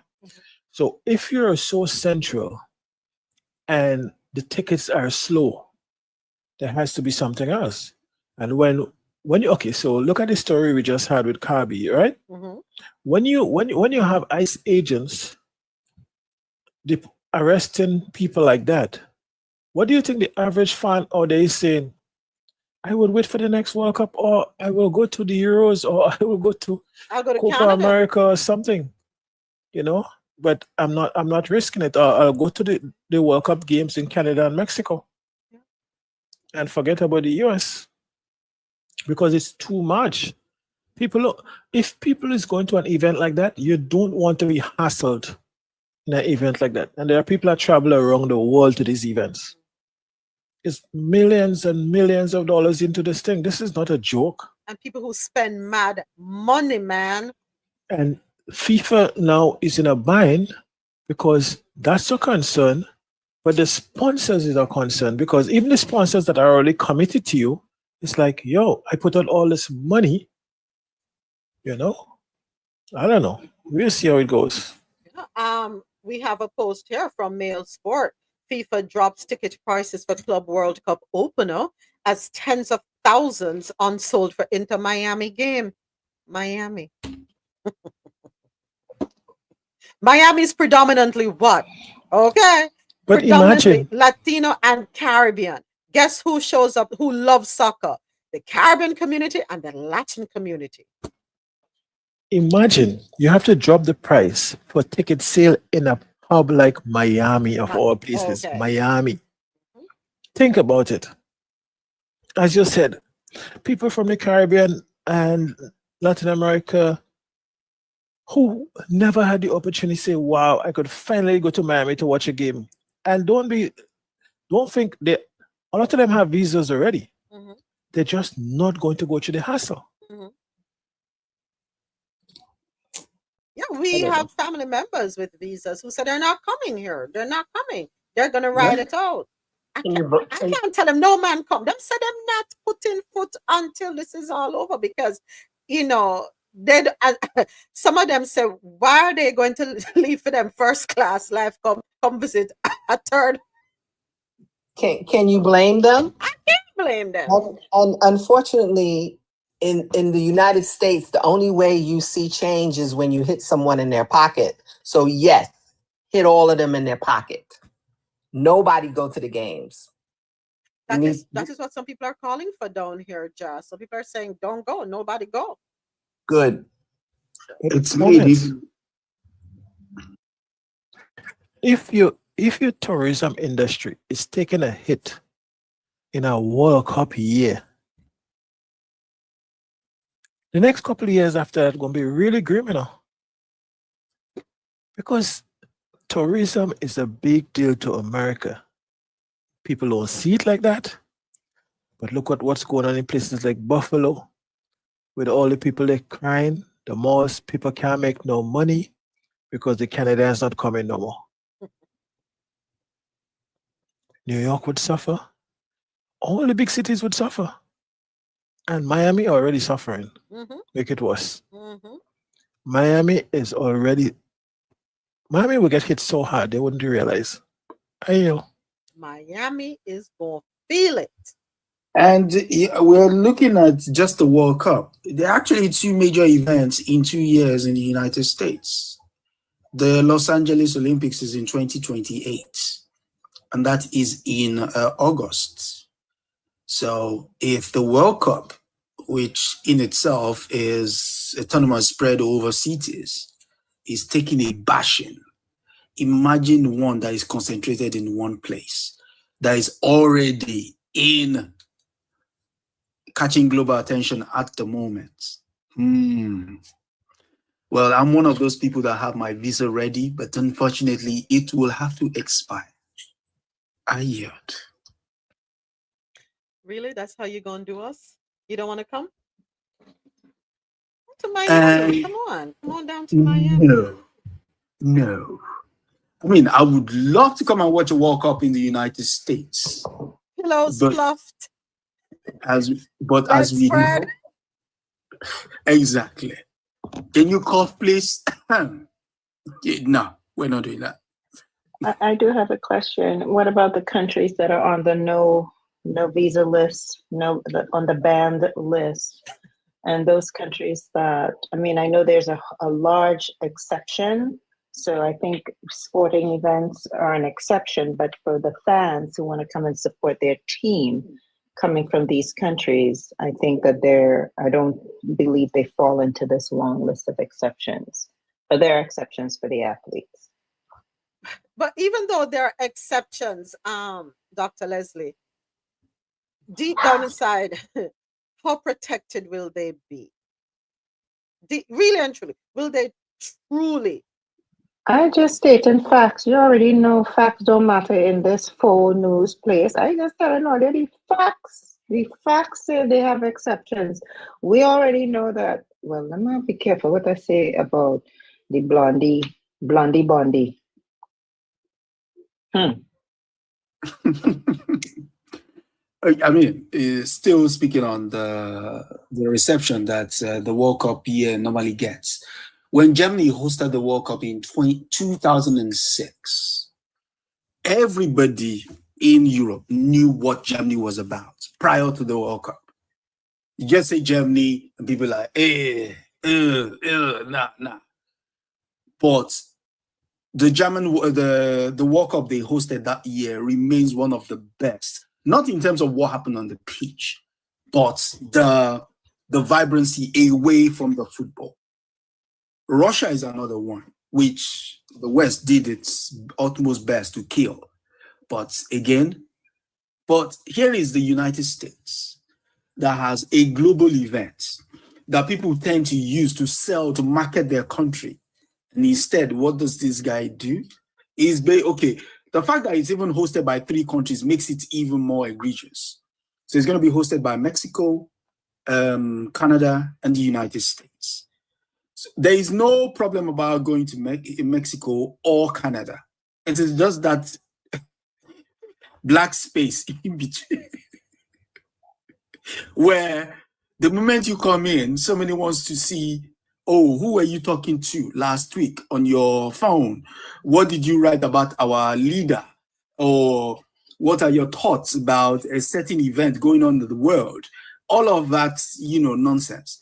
Wherein the country, as the lady with the sandal that sits in the New York Harbor would say, give me your... But these guys clearly don't understand the meaning of that symbol right there. So yeah, it is. It's the C word. Yeah. Break up that word into 3 parts. Put spaces in between. We can't delete them. And imagine we had global events in places like Russia, Qatar, China, right? And these things was never an issue. Never an issue. Even in Russia, where they had stuff where they said, listen, we do not support the homosexuality and stuff like that. So do not publicly come and show alternative this lifestyle. Right. And even that didn't dampen it because people knew what they had to do and what they have not to do.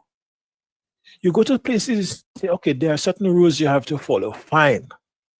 But it was never a fear of being harassed by the officials or by the state. But here people are literally afraid. People are saying they're not visiting the US at least for the next 4 years because they don't want to deal with this. People are afraid to go to their appointments. People that are here legally are afraid to go to the immigration appointments because they think they are being tricked. When you start tricking people and doing all this stuff, what do you say about the credibility?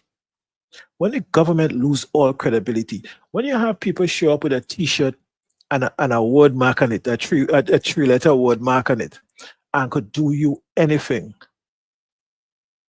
and just walk with, what do you think? You see somebody, you don't know if he's a criminal, if it's a police, you don't know what it is.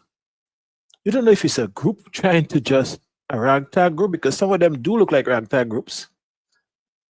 Anyhow, how are you? So, the next soapbox topic. Who has seen Straw? Who has watched Straw? I watched it yesterday. Watched it yesterday? Dr. Yeah. Leslie, you watched it?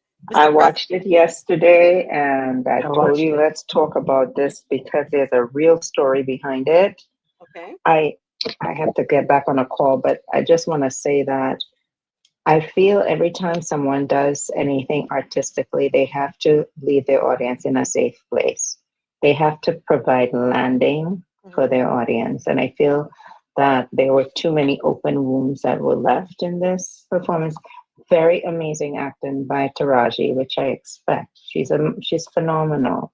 And even Sherry did a great job. They acting, I was surprised that it was even a Tyler Perry movie, to be honest, because it was good. But I had some issues. All right, so I'm going to play a clip. Jalette said she watched it. Anybody else? Rasola, did you watch it? I watched it Saturday evening, yes. Okay. Yeah. Ozzy, did you watch? James, Dr. Sharon, Mr. President said enough people still crying. I did not. I did not. I was busy keeping people alive. Good, thank you. Somebody's interested in keeping people alive. Literally. I believe you. I believe you. Thank you for all you do. Oh, bringing new Literally. life into the world, helping to bring new life into the world and saving lives. Thank you. All right, so let's listen to a sound bite here. Hold on one second. Let's listen to this person's their honest review, and they're saying they will not watch it a second time. And then I'm going to go straight into another video, 7 powerful lessons from Tyler Perry's movie Straw. So let's hear this person's take. So y'all, everybody is talking about the Tyler Perry movie Straw, and I just want to give a honest review on the movie. I like the movie. I think the actors did an amazing job. However, I will not be watching it again. You know how there's just some movies you just watch one time and one time was enough. Although it was a good movie, you just would not be watching it again. Straw was one of those movies. So of course we know Tyler Perry, I don't say glorifies the struggle, but he pretty much all his movies are about struggle, mainly within the Black community, mainly within Black women. And, it would be nice to see something else happening with Black women, but that's his niche and that's just what he's going with. Get it, got it. As a mother and as a single mother, I just personally feel like it was just a little bit too much for me. I'm personally thankful that although single motherhood is hard, I'm thankful that I've never had it that hard. And for a lot of people, it went over their head. The woman was in grief. And a lot of times as women, as people, as women, as mothers, we don't even have time to process what we're going through because we just have to keep going. And honestly, we all one tragedy away from clocking the hell out. I'm just being honest with you. Like we all just one tragedy away from clicking out of reality. And that's what she did. She couldn't even grasp the concept that her daughter was gone because all she knew is to go. Not even process the emotion, just go with everyday life. And to be honest, I don't think anyone would be able to handle something happening all the time, whether it's an unhappy home life, whether it's a crappy job, illness with your children, car trouble, just something going on at every turn. That's enough to make anyone click out. And I just felt like the movie was relatable, but it was just a little bit too relatable for me. Good movie, great actors, would not be watching it again. So yeah. So let me go ahead and read this one. Powerful lessons from Tyler Perry's movie Straw. Okay, keep going. Next. Okay. 1. Resilience doesn't mean you're not breaking. It means you still show up. 2. Systemic failure feels personal when it happens to you. 3. Sometimes sisterhood can save you when the system won't. There's power in unity. 4. Empathy cuts through crisis. An empathetic approach diffuses tension and could save lives in policing. 5. Mental health is not weakness. It's truth trying to be heard. Grief hits different. We all react differently to grief. That's number 6. And number 7, single motherhood is a full-time job with no lunch break, no sick days, and sometimes no backup. I want to go back to that. Let me tell you something. You see, when you see a person trying and you see a single mother trying, for those of you who sit down and take advantage of them, will be on tune. But anyway, let me not digress. Took me down a road there for a minute. So, okay. What are your thoughts on those 7 takeaways? 1, or 7 lessons. Resilience doesn't mean you're not breaking. It means you still show up. How do you feel about that one? So I just want to speak in totality because I actually spoke about this movie this morning. This movie triggered me yesterday. I actually cried, and that's something that is very hard for me to do. I'm still working on the reason why, but for now, I cried. I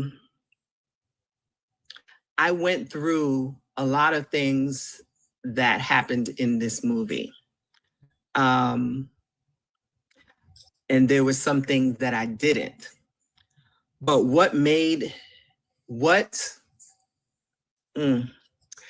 the things that I felt that I have overcome, I guess I didn't, because this movie really like punched me in the gut. You guys already know that I have a child. Well, she's a grown woman now with actual sickle cell disease, who was in the hospital just about every single month when she was growing up. And there are times when I didn't get empathy from people. There were times where my family, or we have this idea of family. Family is always supposed to be present to help. But that doesn't always happen, because you got to remember that your family is human too, and they're going through things. I had a moment when my daughter was younger that I just needed to get away. And the universe allowed me to get on a plane and go to DR just for the weekend, just so I can learn how to breathe again, because my chest was so tight with what I was going through. In my conversation earlier, one of the ladies mentioned that it should have came with a trigger warning, because today she actually is having an asthma episode and she doesn't understand why. And I asked her, do you think it's from watching that movie? And she said, Javette, I didn't even think about that. How I was able to ask her that is, I personally, when I get stressed, hold a lot of things in. And when you hold a lot of things in, it is triggered through your body in certain ways. I appreciated this movie. I don't necessarily know if a trigger warning needed to be said, because there are things that people are going through, and sometimes you need to kind of be hit upside the head in order for you to figure out how to get out of that on your own. I am that person that when it hits me across my head, it doesn't totally knock me down. But what Dr. Leslie said earlier, I can see it happen because I had this conversation with someone this morning, and they also would not watch this movie again. And I also don't know if I would watch this movie again, but I would want the women that are in my circle to have a conversation about this movie.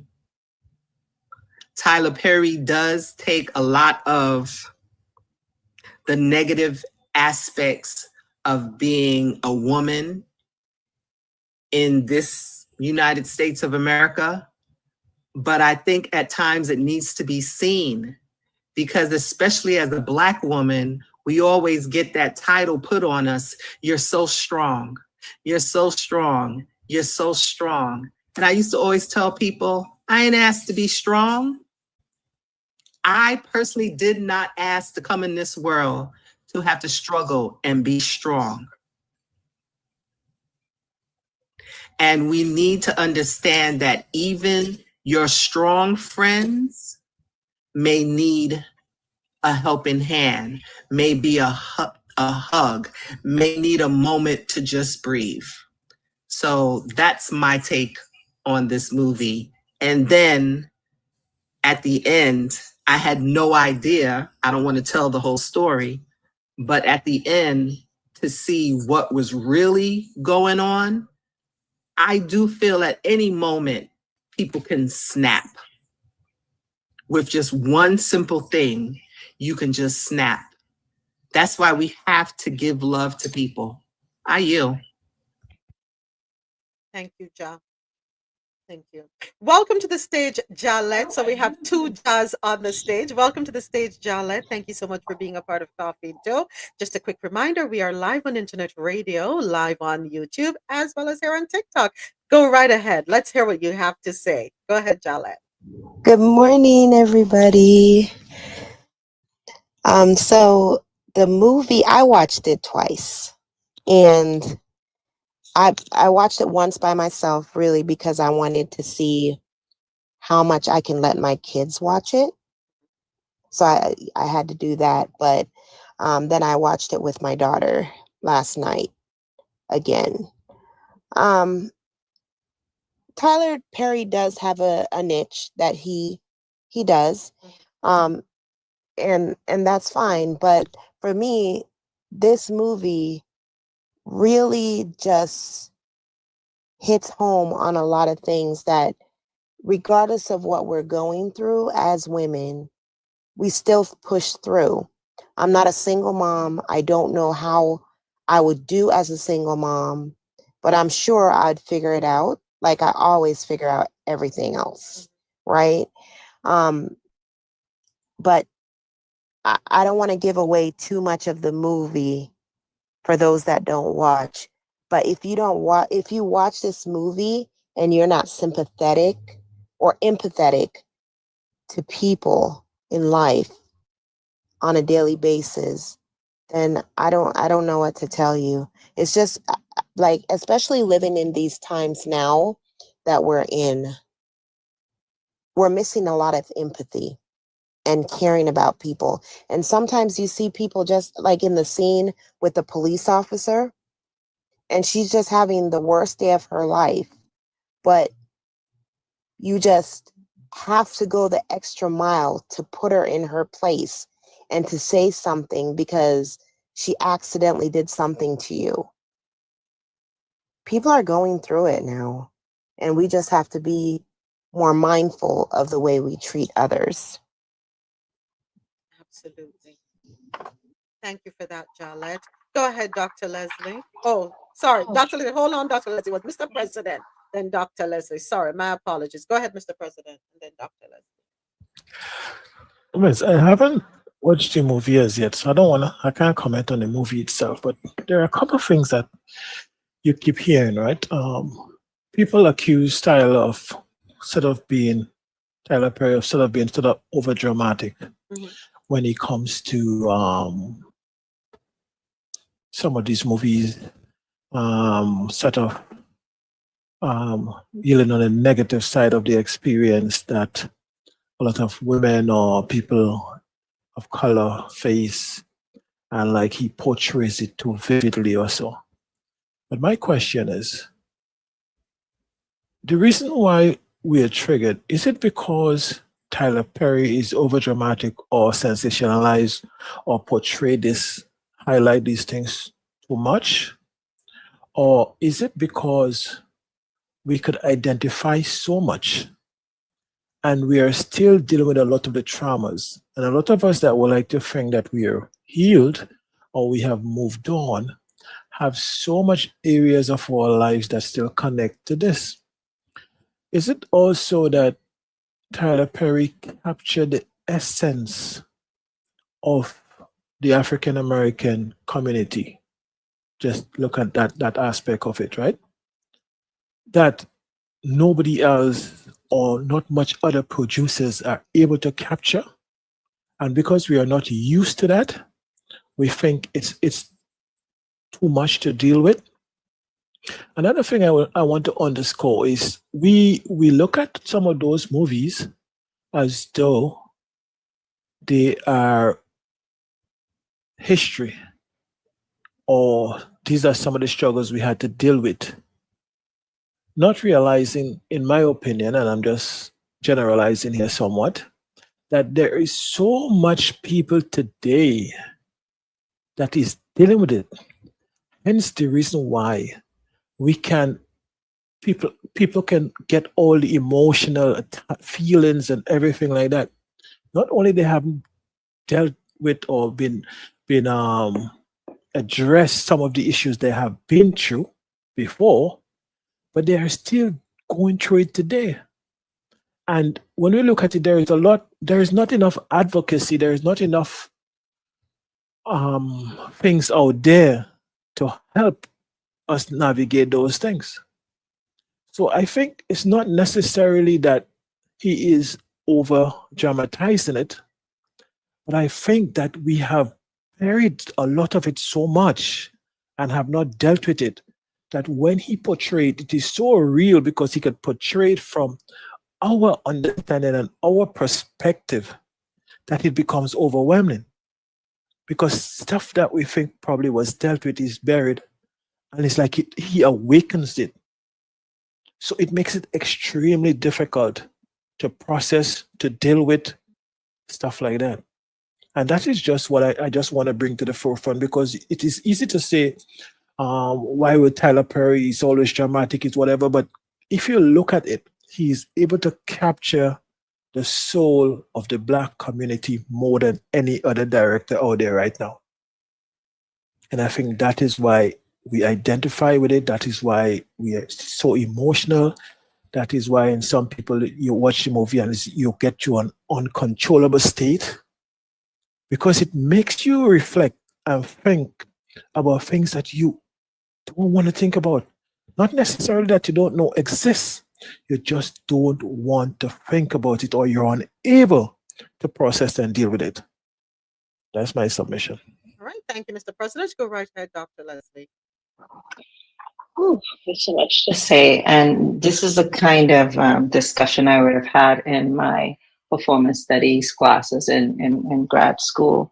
But one of the things that I was always taught when I did performance and acted is that we have a responsibility as directors, as purveyors of art, to leave our audience in a safe place. If we're going to take them on a journey, we have a responsibility to make sure and drop them off in a place that's safe.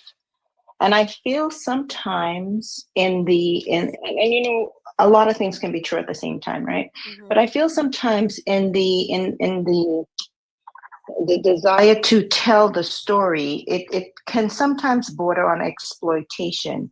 Are you telling the story, or are you exploiting the history? Are you, what exactly is it? Because if you're leaving me and so many others in a state of trauma, if you will, or relive trauma, is that a compassionate thing for you to do as a producer, writer, artist? And the other thing is the whole notion of resilience. I don't like that word.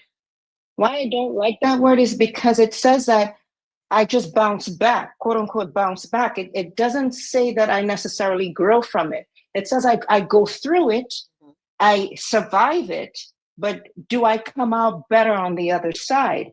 And a lot of folks who've gone through things, they survived it, they went, you know, they don't necessarily come out improved. And I think this is why I like the word anti-fragile.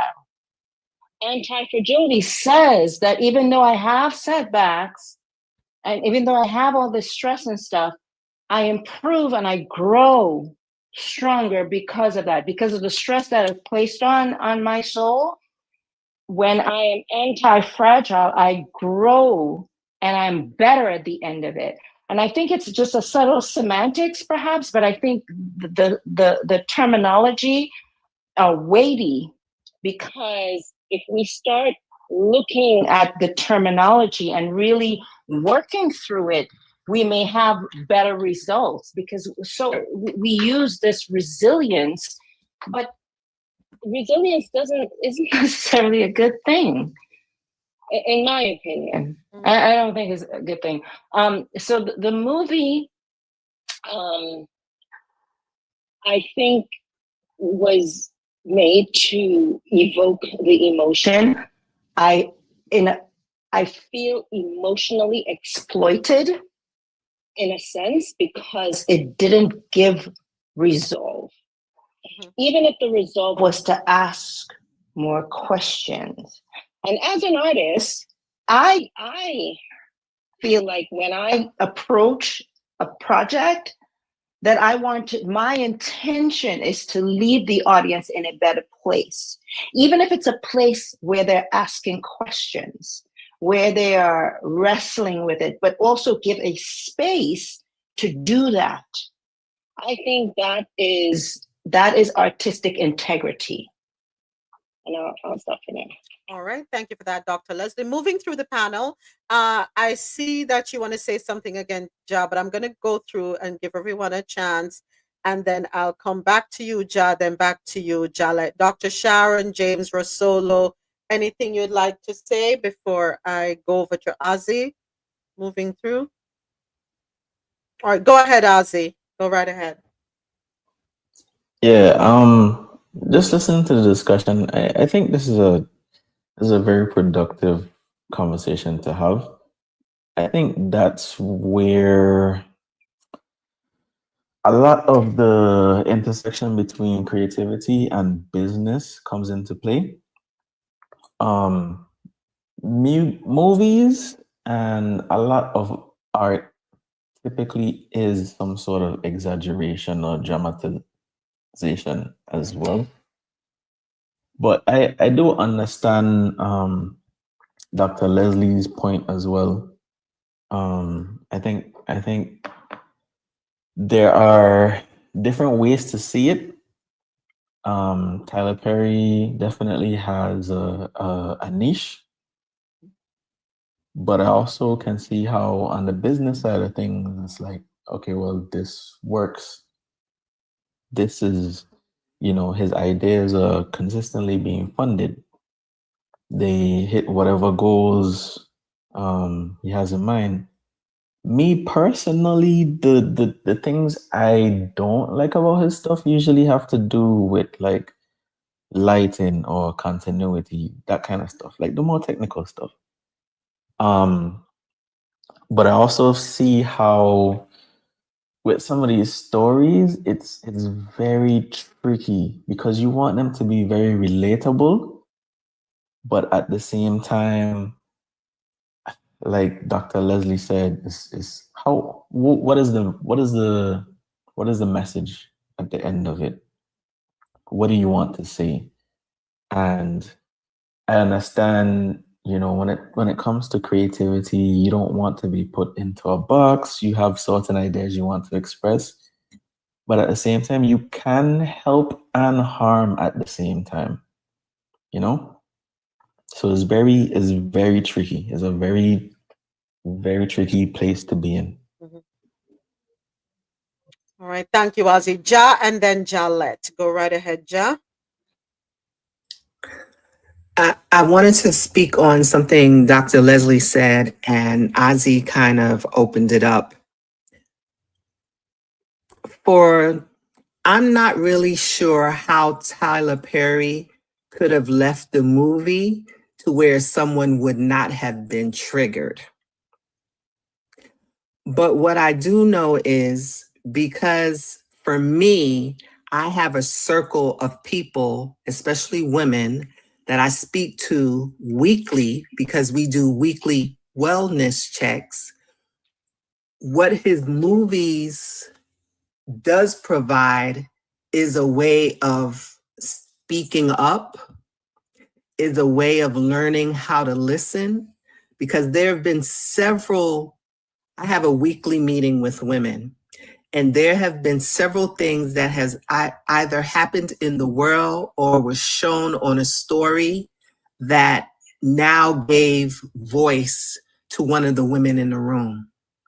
And we were able to help them through what pushed them to tell us their story. Because there's a lot of us that keep a lot of our story in. And I think the way to heal is to have those conversations. But I am lucky enough to have people that I can have those conversations with. There are many that don't. So then, yes, how do they now help with what has been triggered? Because even just my little conversation today with one of the ladies, she said if there was a warning label on it, she would have maybe taken the movie in increments. And she doesn't really share a lot, but she would be able to stomach it a little better. And with any movie, I think sometimes things are just left unsaid. And it depends on where you are in your life, whereas you can move through. So I yield. All right, thank you, Jalette, you're up. So, I respect your take on his like on questioning how he left the movie, but I also am here in the United States of America, where you can get pulled over and not make it home. You can question a police officer and not make it home. And it's also, you can be boiling water on your stove in your own home and ask for help. And the help that was supposed to help you comes and you're unalived. So in this scenario where Tyler Perry makes it, he kind of lets you use your imagination, yes. But in this movie, she got to tell her story. And also it's shown the mental breakdown, the mental health aspect of it, right? That normally on a regular day or something or whatever happened, she may not have gotten to tell that story because there were people willing to unalive her before she got to tell the story. But also, if you were paying attention in the movie, in the bank, the older lady, she says, one of the wins of this is you get to walk out of here. We don't always get to walk out of situations. And that's, so he did go over that and he did give you some closure. It may not be the pretty closure that you wanted, but it is closure. And I land my plane. Thank you, Jalette. Anyone else wants to offer their thoughts, perspective, to share anything? Go ahead, Mr. President. Go right ahead. Just one question.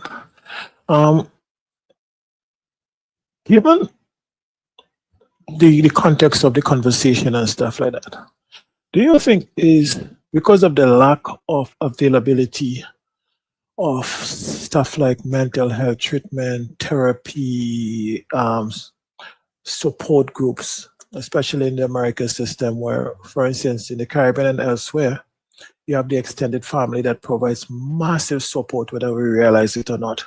When one is dealing with something, you could get a break. You have your aunties and uncles who literally is the community and stuff like that. So especially coming here, and there is not that type of community, yet still it is very difficult to get professional help sometimes. And even if you get professional help, it's like going to treatment. It's like taking an addict, bringing them for treatment for a day and sending them back in the environment where they're tempted or where they have access to the drugs. So I'm wondering if the infrastructure around the communities and everything that goes with it, if also that is what is projecting onto us, because it is so difficult to deal with it, especially if you're a single parent here in America. Besides everything else, even not as just as a parent, you sending your child to school, you don't know if that child is coming back home. You have a young teenage boy, you don't know, you're praying the police don't stop him. You know, it's like we're in a boiling, we just, the valve is just going. And I'm wondering if all these things is what comes to surface when you look at a type of Tyler Perry movie. And I think a lot of it is not necessarily the movie, it's just that the movie brings us to places that we numb ourselves to. Because a lot of time we do not deal with our issues. We null it, we put it somewhere in the back of our brain, and we forget it and continue to live. But somehow these kind of movies triggers it. It's like watching Roots. It brings out something in you. So maybe it's also an opportunity for us to provide more support groups for each other, where we could reach out to each other. We can have, as Javed says, she has a little her groups with our women and stuff like that. And I know other people have groups, but maybe we have to look at literally supporting each other some more. Because even some of us that need help, we do not know how to ask for help.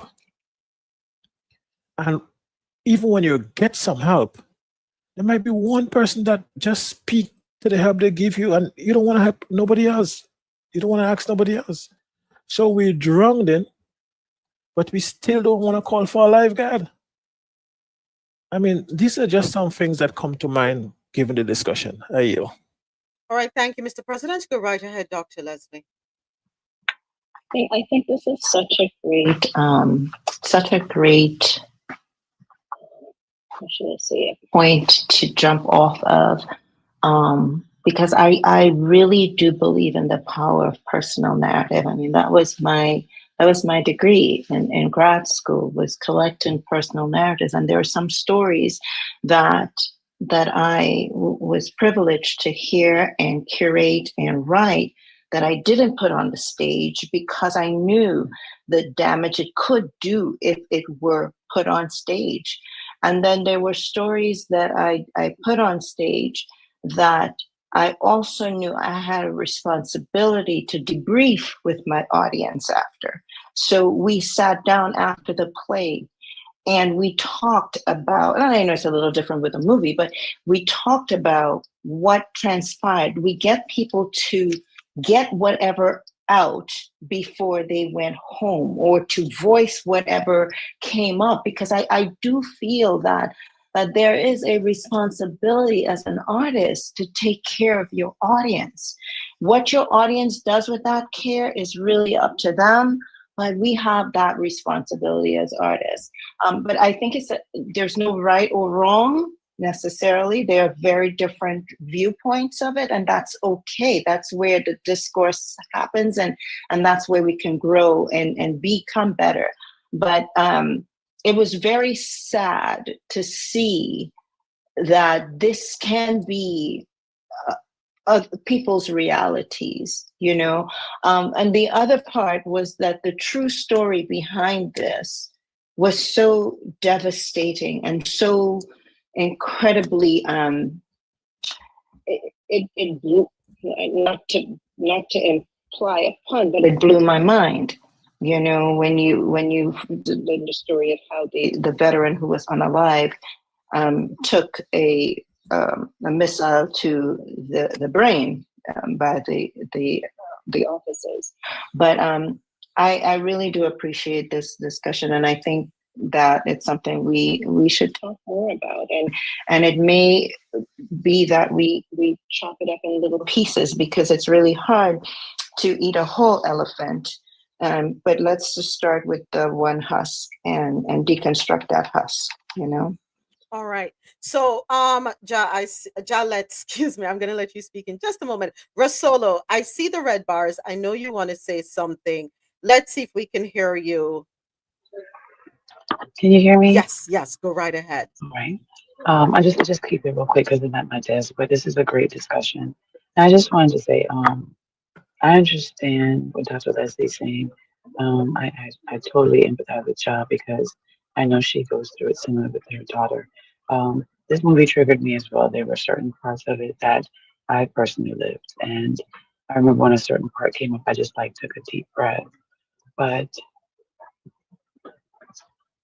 when everyone was saying, "Oh, I'm still crying," I'm crying to it, I didn't. And I'm a crybaby. In moments notice, I am a crybaby. I cry with cat commercials. I cry. But I feel that if you move through it, whatever your situation was, and you heal from it, that this would not have triggered you as much. I think ultimately the people that it hurt the most, and the people who are still crying, are people had similar life experiences. And to Javad's point, she said earlier, I thought I had healed from it, but maybe I have some more healing to do. And I think that's part of it because I know I'm a crybaby and I know that I can relate to several things that she experienced in the movie. But where I thought I was going to break down and be in bed the next day and be depressed, and because that's how I normally handle situations, I wasn't. I I know I think we some of us needed to see it to for us to identify that we are not as healed as we thought we were, and we may have more work to do. Kudos to Taraji. Kudos to Tyler. I'm not a Tyler Perry fan. I do not watch a lot of Tyler Perry movies and shows because most of the time I think it's nonsense. It's really, really We're losing you now. We're losing you now. It's about me to celebrate the things that I've been through. Okay. Thank you for that, Russell. I'm glad you Yeah, were it able. also helped me to celebrate the journey that I've been through and the Right. place where I'm at. Okay, awesome. Thank you for that, Rosolo. Now, before I hand over the mic to Jalette, want to read a comment here from YouTube. Thank you, AT. The point of arts is to move you, make you feel something. Controversy, struggle, and emotion are a part of life which make excellent tools for the artist. I also want to read a comment from Geely on oh my gosh, where is it? Where is it? Let me scroll back here. Okay, so Geely's question on TikTok: is it the artist's responsibility of how the consumer consumes the art? Go right ahead, Jalette. Thank you for your patience. Go ahead. I'm sorry. I just wanted to comment that in this movie, what Tyler Perry or Tajay P. Henson, her character was needing to be seen. She wanted to be seen. And a lot of us go through life and are going through struggles and don't feel like society sees us. And I think this is a conversation. I know like the ending of the movie didn't provide that, Dr. Leslie, but I think we are here providing those conversations after the movie, because it's not many movies that I discuss after, watching, or that has me talking to my friends about how they're feeling and, how about certain things about movies. And here I am, speaking to you guys about a movie I watched and how it made me feel, or, what I see for it doing for other people. And I think people are having those discussions. It might not have been at the end of the movie or during the movie or at the end of the movie, but they are having those discussions. All right. Thank you, Jalette. Anyone else wants to? I think what would have been next level is if Tyler Perry provided a resource list or even, let's say, some discussion starters or something like that, because it's different when it's a movie versus a play. A play, you can have an after performance chat, and you can talk about that. But it's not about the perception of the viewer, but it's the responsibility that I'm talking about. It's the responsibility of the artist, and at least giving ear and space for the consumer, the looker on to land in a safer place. I can't leave you suspended. That's irresponsible. I just can't. And I feel really strongly about that because that's how I was taught by one of the best. Mm-hmm. And I feel like I can't leave you suspended. However, emotionally suspended or whatnot. Doesn't mean that I saw the may have cried because you've gotten out of some of those situations. Like you're looking at a part of yourself that existed in that space, and now you're in a different space. I don't think it's necessary. It don't necessarily have to be that you're not healed in a certain way or over a situation, but people cry for different reasons. Like I'll tell you one thing. I felt like I wasn't able to express certain emotions, but then when I lost my father, oh man, all of it just came out once. And then just kind of had to make sense of it and try to identify each emotion and put them into different boxes. Because unfortunately, what I've seen, especially from a lot of men, is that that sadness quickly turns into anger. You go from one emotion to the next. And then sometimes the way that anger is expressed is not the healthiest thing at all. So it's been a process for me as well, you know? And like as a creative, as a musician, as a writer, like I kind of have to confront these things as well because that's one of my ways of expressing it. But I am also surprised at how many things come out just subconsciously while I'm writing as well. Yeah. All right. Anybody else? I honestly, Janet, I'm so sorry. no, that's okay. I'm so sorry. That's Go ahead. okay. I don't think I would have cried at all in this movie, except for the child part, right? She had a baby, and that resonates with me because I have children, right? And to know how hard she worked for her child and for things to go down the way it went down. But as far as like, because I'm in the medical field, death doesn't really get to me like most people. I'm pretty jaded when it comes to that. Certain things like poverty or seeing her go through the struggle. I've been through the struggle with my mom, who was a single mom for a majority of her life. So I've seen the struggle of that. So there's certain things that no, it wouldn't get to me, but there's always that part like that does resonate with you as far as, I mean, and for me it was the child part of it, you know? So that, you know, it doesn't mean you're broken and you need to be rewired.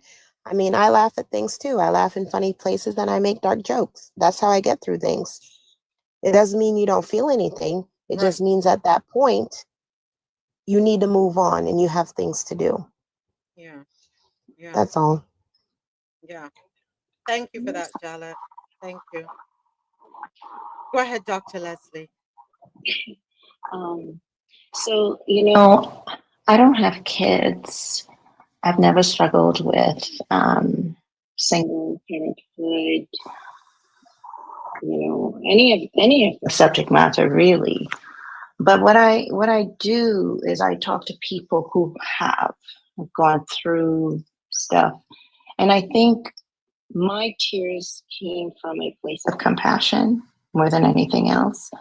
And I always say, what if I can step in their shoes for a minute and walk in their shoes for a minute? And what does that feel? And maybe that's being the actor that I am. I don't know, you know, and I think when you are an actor, you have to become the character if you're truly gonna do the work right. So it doesn't mean that you're not healed if you're crying. And it doesn't mean that you're not healed if you're not crying. But if your default always is to not have, to have no emotion where tears are involved, then I do have a bit of a concern, right? Because I think that tears are a natural release for us as emotional beings. No judgment, just saying something to think about. And you know, but Ozzy, congratulations on what you wrote. Okay. Gotcha. You know, something else the movie brought to the forefront was I remember watching an interview, or it was a sit down. I can't remember the name of the guy. He's an Asian guy, or he's of Asian descent. Um, Money fixes everything for the most part. You have a problem, you write a check. And because in the character in the movie, she didn't have the money, she couldn't write a check. And if she could have, she wouldn't be in the problem that she's in. And then it made me think about capitalism, those who take advantage of it and take advantage of folks like her, and how unfair and cruel this world is, how people are unreasonable in their dealings with others. I saw her supervisor, the manager.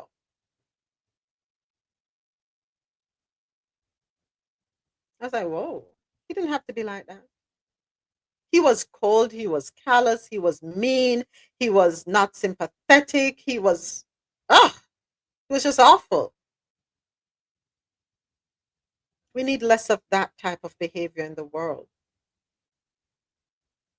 Less of that. You know, I remember my last corporate job. There was a young man.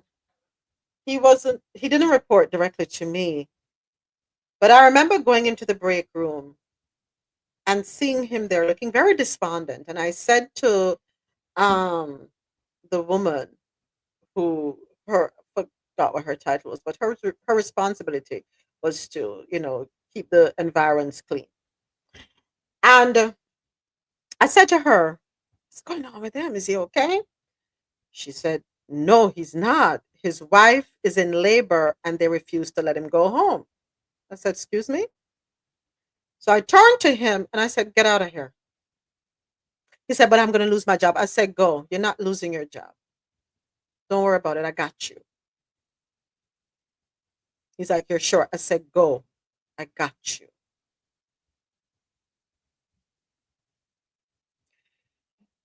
How can you tell a man whose wife is about to deliver that he can't leave? And if he leaves, he's going to lose his job. And it's always the people them who not own the company have this stance in life. They may receive a paycheck just like this young man. I told him to go, and he went. And he got to the hospital in the nick of time to watch his son being born. I went to the powers that be, and I told them, I said, I sent him home. Do with me what you must, but I sent him home. I sent him not home, sorry, to the hospital. And I had my conversation. He came back to work the next day. I asked him, I said, "What are you doing here?" He said, "I just want to say thank you so much." There needs to be more flexibility in the workplace. And that reminded me, this movie reminded me of that. We're so by the book, trying to appease to some superior, blah, blah, blah, that we forget about the humanity that is needed in this world. Everybody concerned about their job, that no one is willing. No one is willing to be humane, to treat another person like a human being. I saw that in this movie.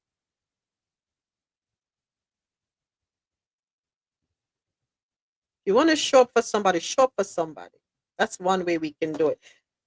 If you are in a position within an organization that you can fight for someone, advocate for someone, do that. Do that. Don't sit on your laurels and just be concerned about your paycheck. Think about somebody else for a change. Then the teller in the movie that went and hit the buzzer, the silent trigger that goes out to the police department. All banks have that in place. Um, She wasn't listening. She was not listening. She could have handled that. Tessa, yes. She could have handled that differently, in a different fashion, if she cared, which was a reminder to me again that 98% of the world does not truly care. Here it is, a woman who comes to the bank all the time. She banks there. Personal relationships out the window. And we're seeing that more and more. What happened to the days when we knew our customers? We knew people. We knew them. That's gone. Go ahead, Ja. I personally, you have to look at it from two sides because there was a lot of assumptions in this movie, but you have to also look at it as Tessa could have lost her job if she would have kept the mindset that I know this woman, so I'm just going to cash the check. No, I'm not saying then- that, Ja. Hold on.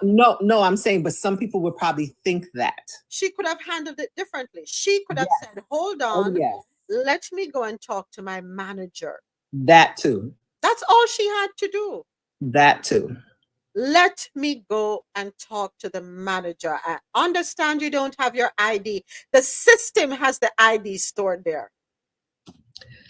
The system has your ID stored there. So all she had to do was go to upper management and have management make the decision. She took matters into her own hand. And a lot of us don't. We lack the ability to think. We're so bad at the book. We can't even think. But she even told her to go to speak to the manager too. So she did at least. That was not what she should have done. If she cared about her customer, she would have said, you know something, Ja, stay right here. Let me go and speak to my manager for you. That's what she should have done. That's all. This is somebody you know. And that is why I said relationships in businesses are out the window. All she had to do was call the manager over or go to the manager herself and bring the manager over. I would never send the customer over to, and again, that's probably how I was raised in business. We had relationships in our business. That was important. That was so important. Grew up watching people talking, telling my grandfather or my father the whole of them life story. They may not remember the names of the person, but if that person showed up in front of them, they would ask, so how is so and so? So what is going on? Did you get that thing sorted out? Was that taken care of? So I grew up in a different era, totally different era. So, relationships in business are important, from banking to medicine to the grocery store, in the clothing store. It's important. But all of that is out the window. The more technologically advanced we become, the more far removed we are from being personal and being compassionate. We are acting like robots. We are. We're very robotic. And it's not until we're in a dire situation that's when we are calling for humanity. Come on. Empathy cuts through crisis, indeed. All Tessa had to do was be empathetic. That's it. She could have diffused the situation right there. The whole thing could have been averted. If she was paying attention to the to Taraji's role, should have recognized that this person was in distress, that something wasn't right. But again, we don't pay attention. I can agree with you there. We don't pay attention.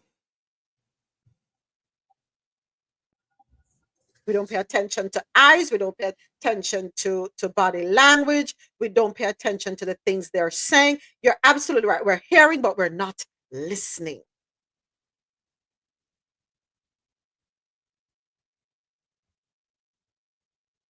The whole thing could have been avoided. So there are many lessons to be learned. There are several lessons to be taken away from the movie Straw. If you haven't seen it, watch it. See how you feel about it. Sisterhood can save you when the system won't. There's power in unity. What was interesting toward the end, when the branch manager walked out with her, a lot of people need that support in life.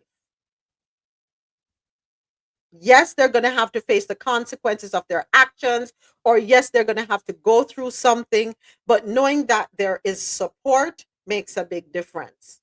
Jalet said something earlier that she's not a single mom. I've never had the opportunity of being a single mom, even though I have been divorced and we got remarried, because I had a support system. Not many people have that. Many of the blows in life I don't really feel because of the support system that I have. And I'm grateful for that. This movie made me recognize how I don't know if I should use the word blessed or fortunate or lucky, all of the above. So yes, I've had experiences, but I've had a cushion in my support system.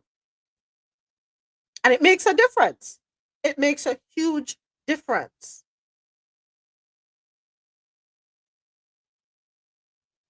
Big difference in who you have around you, who supports you, who can help you to pick up the pieces. In many cases, I don't even know how the pieces were put back together because of my support system. My support system put the pieces back together for me. I'm grateful, eternally grateful for that. Right? But there is power in unity. And if people learn to rally around people in a genuine fashion, it can change the trajectory of one's life. It can. But we also have to allow people to show up for us. We have to. Because then we are going to self-inflict. And we're going to go through unnecessary pain and trauma because we're so worried and about trusting people. We have to learn to accept help. You know, there are some of us who have been hurt over and over and over again, that when genuine people come along,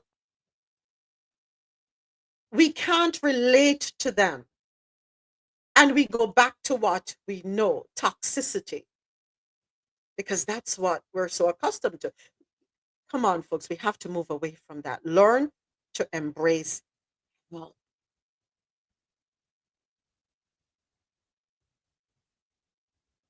Have to. Show up for people the way you would want someone to show up for you. Do unto others as you would have them do unto you. Sometimes it's just a listening ear. Sometimes it's just to listen, to be a soundboard. Just listen. There are many people out there who have zero people to listen to them. Have you ever spoken to someone, they asked you, how are you doing? And before you even can say, then move on to something else? That happened to you? It happens out there. I stop them and say, okay, well, hold up. Let me tell you. I used to do that. how you doing? And then they want, I said, well, hold up, let me tell you how I'm doing. You really want to know? Yeah. You're right, Ozzy. They use it as a formality. It's a greeting, it's like saying good morning. If you're going to ask me how I'm doing, you may want to listen, or don't ask me how I'm doing.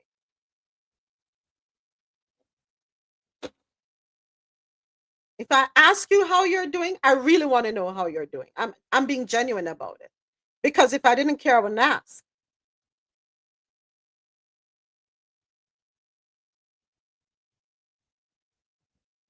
Do unto others as you'd have them do unto you. You talk about loving thy neighbor. That's what it's about. Caring. So listen if you can. And yes, everybody has something going on. Everybody does, to varying degrees. And because what I may be going through may be more intense than what you're going through, does not give me the right to discount what you're going through or to discredit what you're going through. Power in unity. Systemic failure. To be poor is a crime. It is. To be poor is a crime.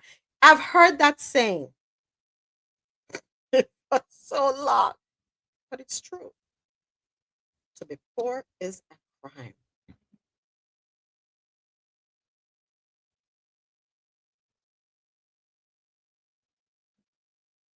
Systemic failure. How do we overcome systemic failure? How do we fight systemic failure? How do we nip that? How do we stop it? Strengthen unity, strengthen numbers, stop fighting against each other and start pulling together, moving forward together, joining together.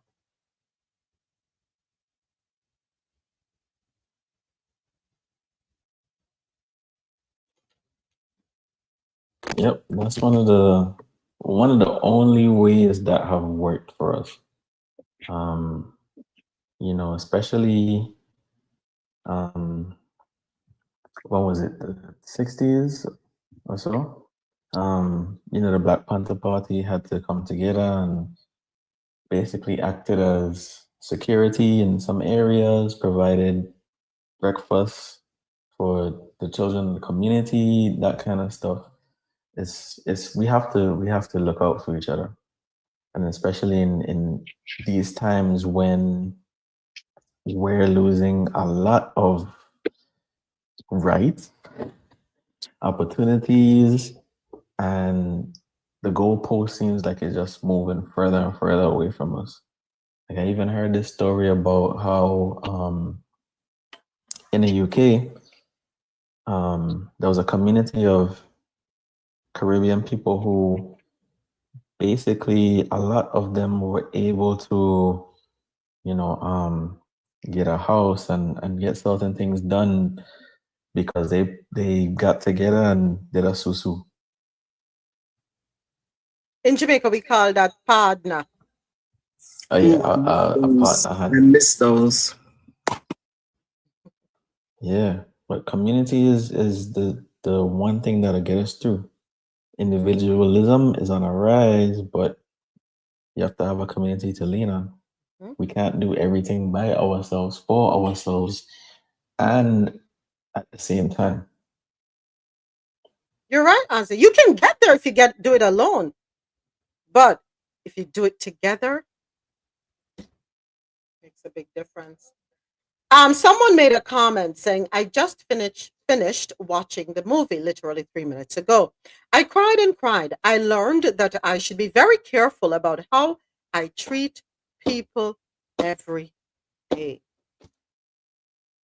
Yeah, we have to be careful. Hey, Kirk, we have to be careful how we treat people. You never know what someone is going through. You don't know. I know I have had to exercise self-restraint because somebody said something to me in a way that I didn't like. And I say, you know something? Hold it, girl, hold it. Go ahead, Dr. Sharon. So now I'm curious about this movie. Probably would take the time to watch. Is it what is it on? Uh, Netflix? Netflix. Huh? Netflix. I don't even have a daggone Netflix account. But anyway, that's another Can use conversation. mine. All right, I was send me the about, deets. I was about to say I can use mine. Because honestly, I don't like Tyler Perry movies. I know I'm getting my black card revoked for that, but I'm not a fan of his movies. It won't be I've revoked. watched maybe the first couple of them, and they just become redundant and stupido to me. So I don't really watch his movies, but I'm curious enough about this one that I may probably watch it. Yeah. Yeah, So y'all, okay, y'all can go there and revoke the black card. All right, Oh, it's all right. then make it, you can't share Netflix again. They stopped doing that, remember? Fire So for here's that. what you Fire no for that. here's what you do. Here's what you do. Here's what you do. You can't look at Netflix on like your TV if you're using someone else's account. But if you go on it on a computer or a mobile device, then it'll work. Okay, that's cool. I'll watch it on my iPad. All right. Where there's a will, there is a way. Thank you, Ozzy. So yeah, Thank you. the person said, I have to be careful how I treat people every day. We don't know what they're going through, and we don't know what our actions could trigger them to do. And that is true enough, folks. We can't control somebody else, but we can control how we respond. Sometimes a person step on your toe, don't even bother argue with them. Don't even bother waste your time argue with them.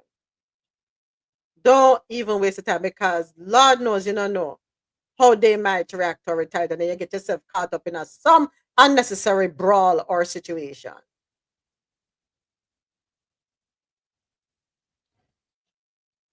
Oof. I have to remember that when I'm driving through the streets of H-Town because my N-word dumb comes out when I'm driving. I don't like using that word, but yeah, I turn into like road rage. That's me. And I do have to catch myself at times. You know, when people are driving slow, it may not necessarily be because they're on their technical or technology. It could be they really don't know where they're going and unfortunately forgot that you can put on your hazards or something and let another person know. But then again, let me see, you know, the crazy's coming out of me again. Let me just think that they may not know where they're going. James, Tasha wanna know why you're so quiet. Tasha says at work they say I have no emotions.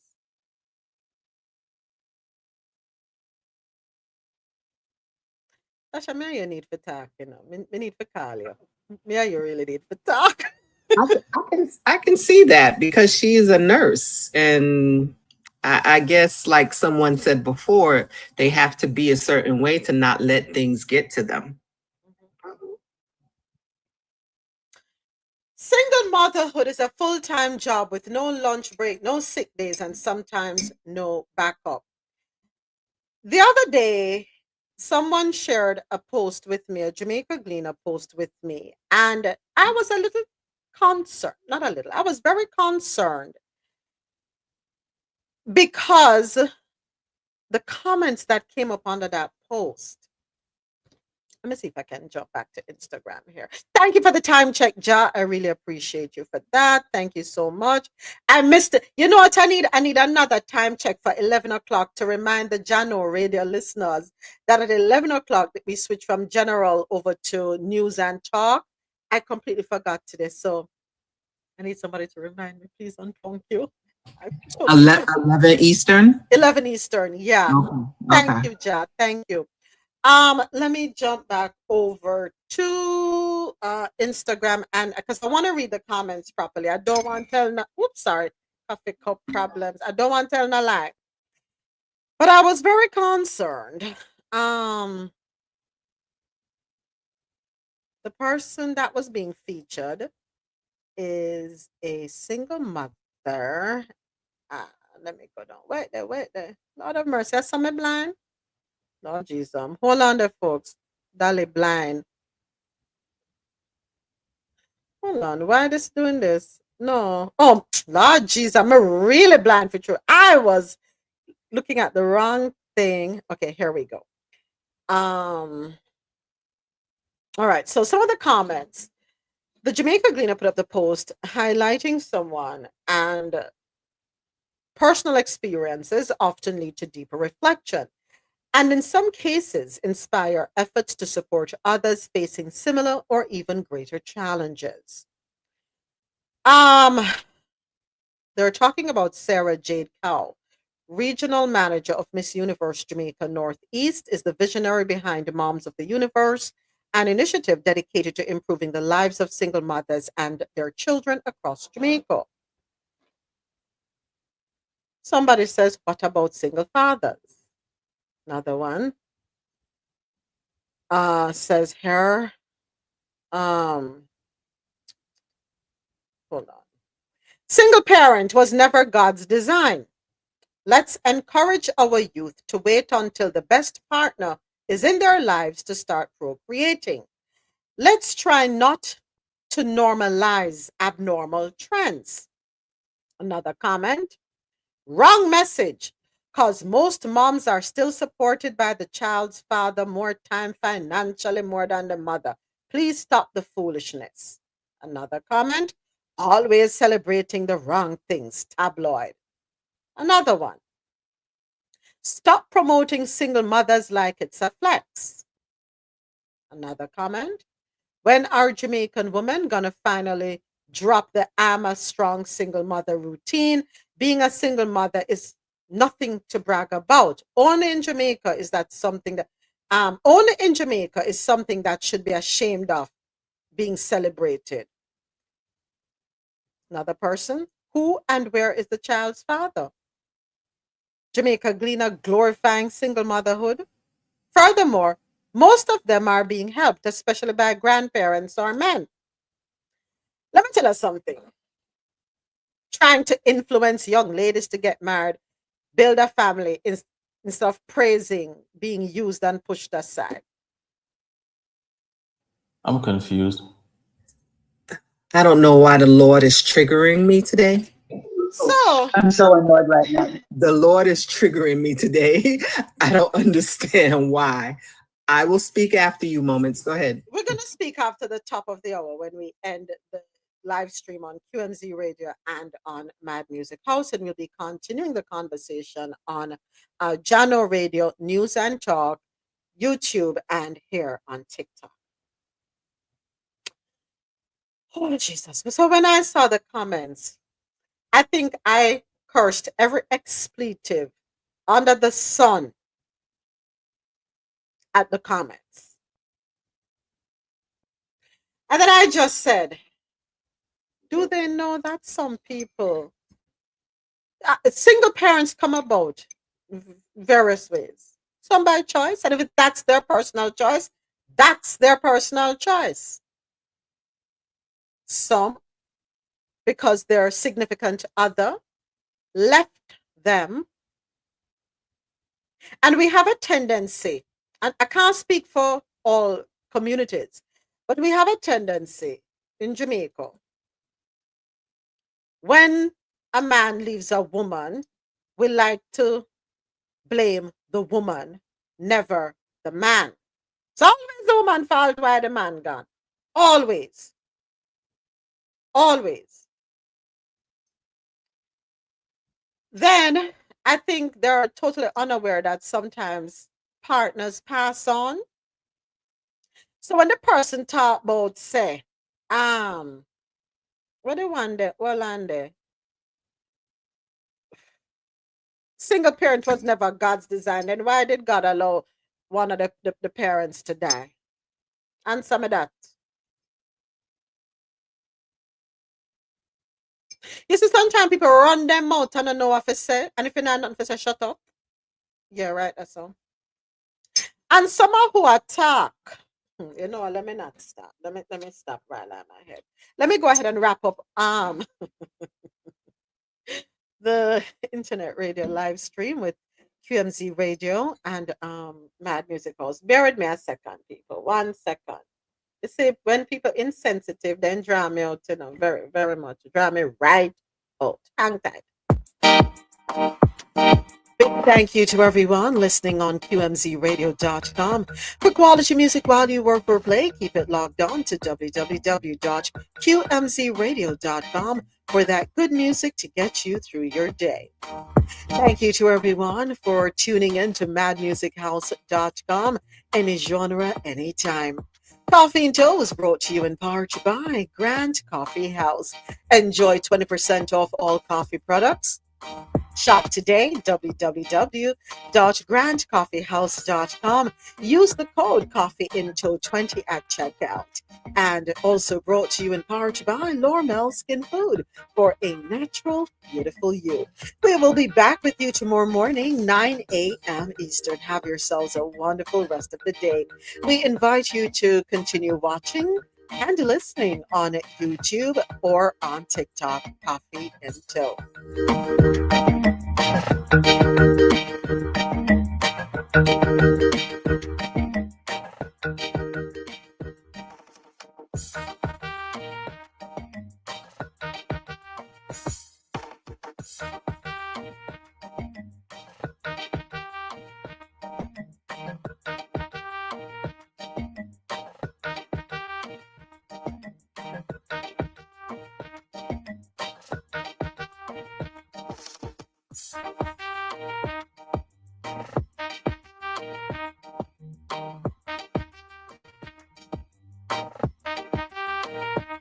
All right, TikTok and YouTube and Jano Radio, thank you for your patience.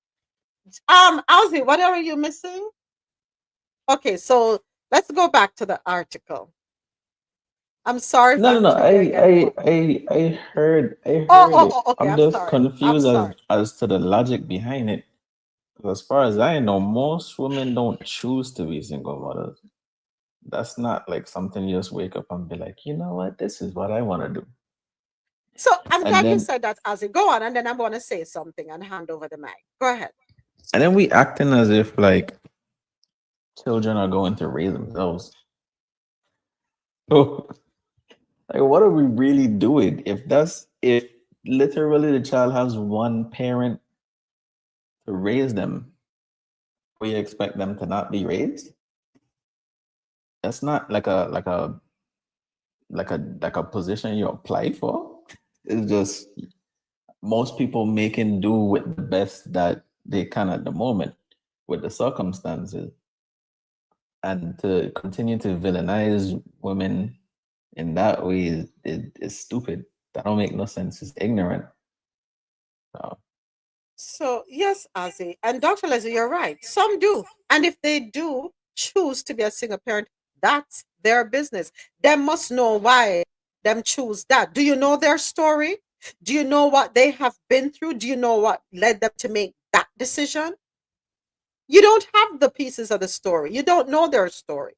You don't know their why. So who are you to judge them? Who are you? Hmm? Who are you? Now, there was a video that I saw where the woman was saying, imagine getting up into your 40s.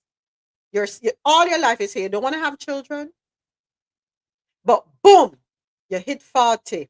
You fall in love with a man. And this man has convinced you to have a child. All right, you're going along. 41 years old, you find yourself pregnant. You tell the man you're pregnant at the age of 41. And he then tells you, why? Can't stay there because you want to say, I'm married and have children.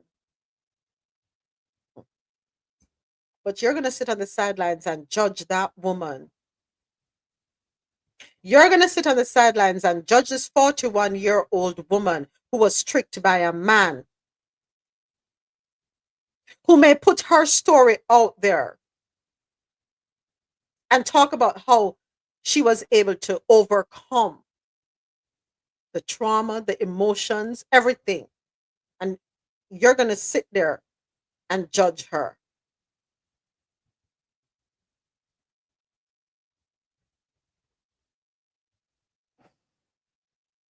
You're going to judge someone who is a single mother, not knowing that their husband or significant other passed away recently.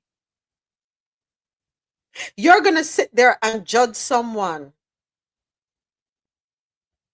who them significant other or them husband walk out of them life and leave them because them no want have not them done, them reach the end of them rope, them done, them tired. You're going to judge them. We're an insensitive set of human beings. Lack of discretion, lack of compassion, no empathy. And we have a set of us, we just like to say, spew negativity. We don't know, is it because no one poured into us that we don't know how to pour into others? Is that what it is? I know someone opened their mic. Please go right ahead. It was me. Go ahead, Jack. Thank you. The universe is on my head today for some reason. I don't know why. The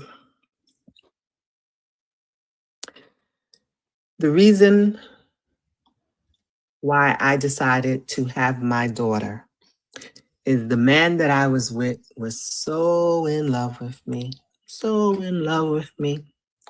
And I'm thinking, this is it. I don't have to worry about it anymore. Well, that didn't happen. So when that didn't happen, I still had to decide whether I was going to keep my daughter or make another decision. This is at 30 years old. I decided to keep my daughter. One of the reasons were I had a set of friends that were married, but they basically could have been seen as single parents. And I said to myself, if they have a partner and are still struggling to take care of a child, then Ja, you can do this on your own. One thing I wish we would stop doing is when a statement is made, it is not to diss another person. You said something about someone said, well, what happened to single fathers? We're not speaking about single fathers right now. We're speaking on single mothers. Stop taking these things personally. And like you said, Moments, the majority of us don't want to be walking through life alone, let alone taking care of a child alone.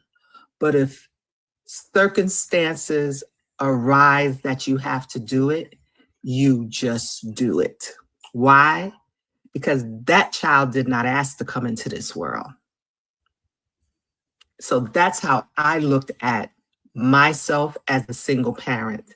And I did everything that I can do to grow that woman that I have currently at this moment. And I'm proud of myself. I did it with help at times. I did it without help at times. And I stuck through and I did it. And I don't dismiss any struggle that anybody else is going through. Because there are parents that it's a husband and a wife in the house, and it's still only one of them doing. Some of them, my own friends, is the man taking care of the children because the woman is just whatever. That supposedly goes against all ideas as well, but it happens. We need to stop finding ways to dismiss each other and that lack of empathy that we've spoken about for the past, I don't know how many hours. If you don't have anything nice to say, shut the F up. I yield. Oh, Period. Go ahead, Anna Sophie. You have to be careful, folks. We have to be careful.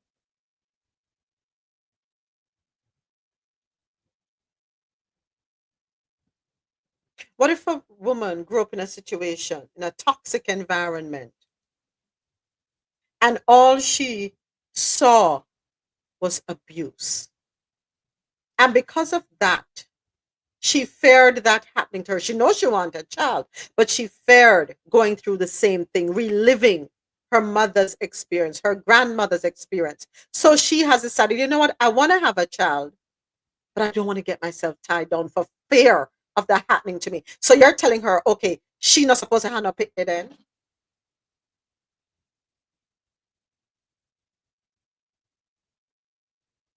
I would love to know the circumstances of some of these people with their comments. You know, interestingly enough, last time I went home, I had a conversation with a cousin, and he told me I'm basically a waste of space because I don't have any children yet. What was your response, Ozzy? I didn't have a response. I just walk off. My late mother would say, affairs of the heart, relationships are like shoes with your feet in it. You're the only one who knows where it pinches. So don't speak to anyone's affairs. Even if they ask you, you ask them questions in return. Hopefully, in them answering those questions that you put to them, they will find solutions. But you don't profile. So that's the wisdom I would take.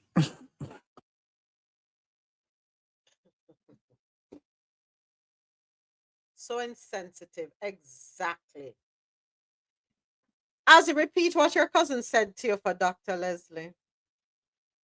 Oh, yeah. He said I'm a waste of space because I don't have any children yet.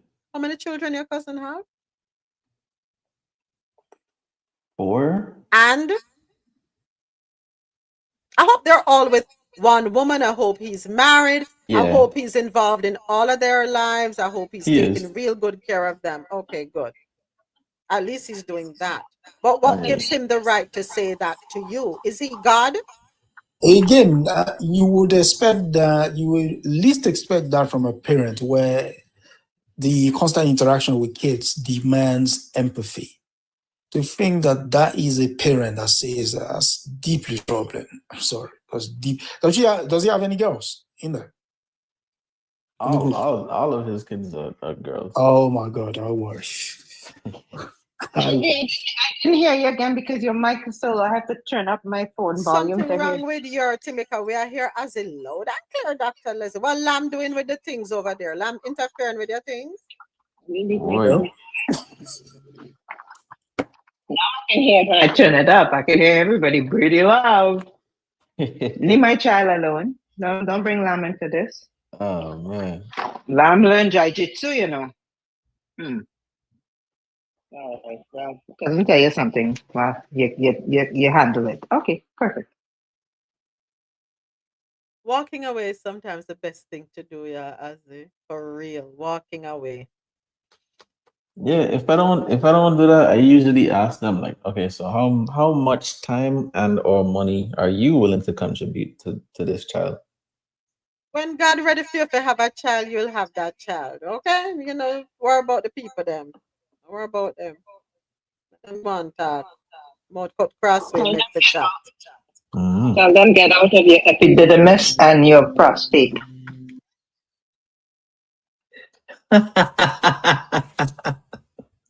That was very That's deep. specific.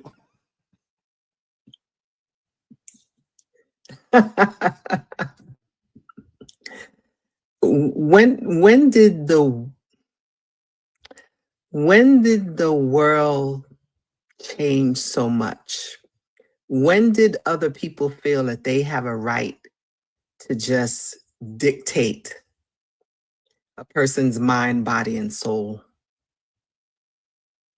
Girl, the world been like this. Have you read Judges? The world been like this. This ain't nothing new. This is nothing new. Judges, all the Old Testament. Read it, honey. It's the same thing. Yeah. To me, it just feels a little different, though. You know what it is, Joe?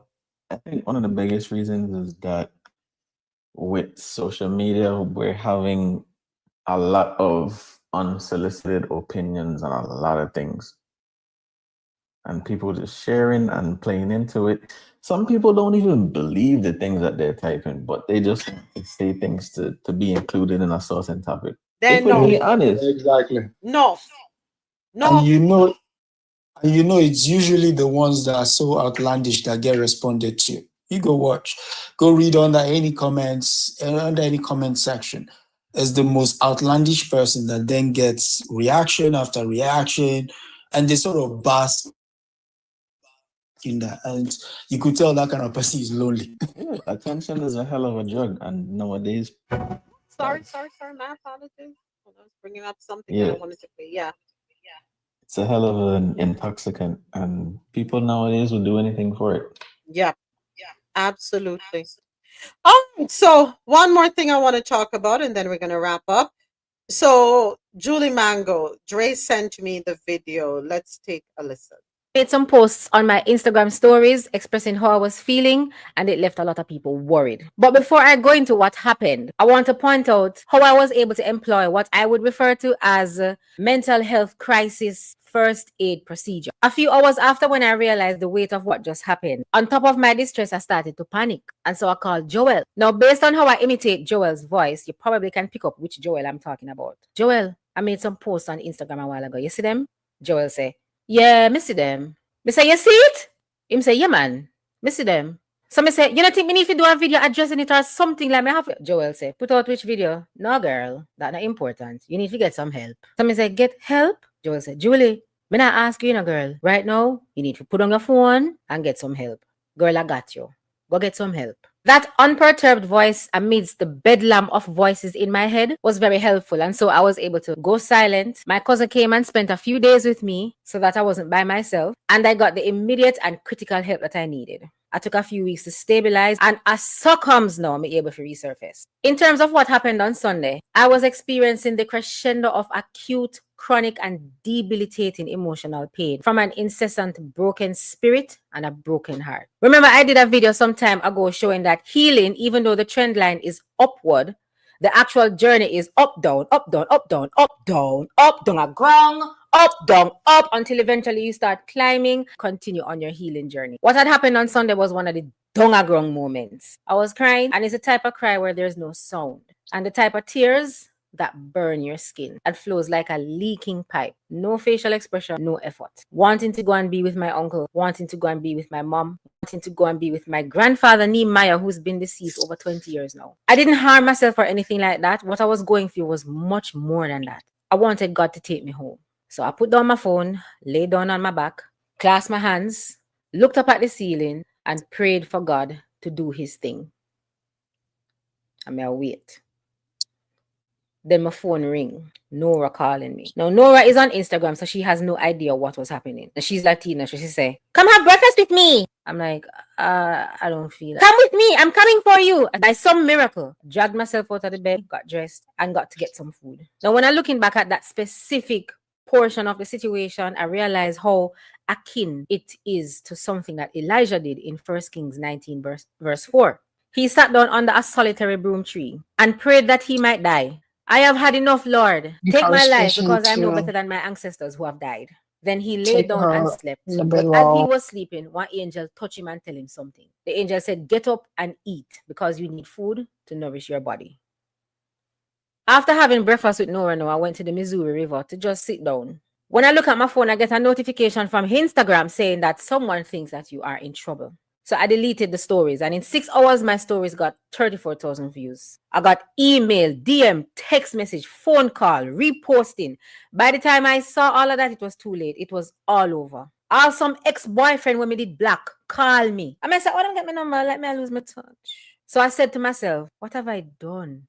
I felt shame, So then I try to comfort myself and I say, all right then, Julie, you know that bad. But then when me go back, go look upon what me post, I say, yeah, Julie, it bad. Julie, your street and lane and highway, the thing, you know. You're not even saying make your whole back piece of your mind. You open up your full chest. Julie says stone and says, stone, I shall turn you. So that's when I call Joel. And of course, Joel say, answer back for you a little bit. Several things were happening in my life that I'm still processing. But in summary, I lost my favorite uncle last year, Uncle Talbot. He inspires a lot of my male characters. So when this colossal person that you used to see as a child who represented a symbol of safety and love. You know the part in the national pledge that says, with the strength and vigor of my body. My uncle epitomized strength and vigor. And so to see that person reduced to dust, it destabilized my meds. And then no, within 2 months after that, my mom passed. And the celebration of her life was one day before my birthday. Right now, I am still not able to put into exact words. Sometimes grief is more powerful in silence. So in addition to this compounded grief, I kept pushing through. But it's like everything did I go wrong. And then because of so much little things, everything was just triggering. I kept working at the speed of light, hit after hit after hit after hit. I kept fighting until eventually in a peculiar juxtaposition, my cup was full, yet I was so empty. Now I want us to look at the BPD factor, the borderline personality disorder factor. BPD is to pain the way a microphone is to sound. It amplifies it. So when a regular reaction to something is, whoa, someone with borderline personality disorder might react, whoa, whoa, whoa, whoa.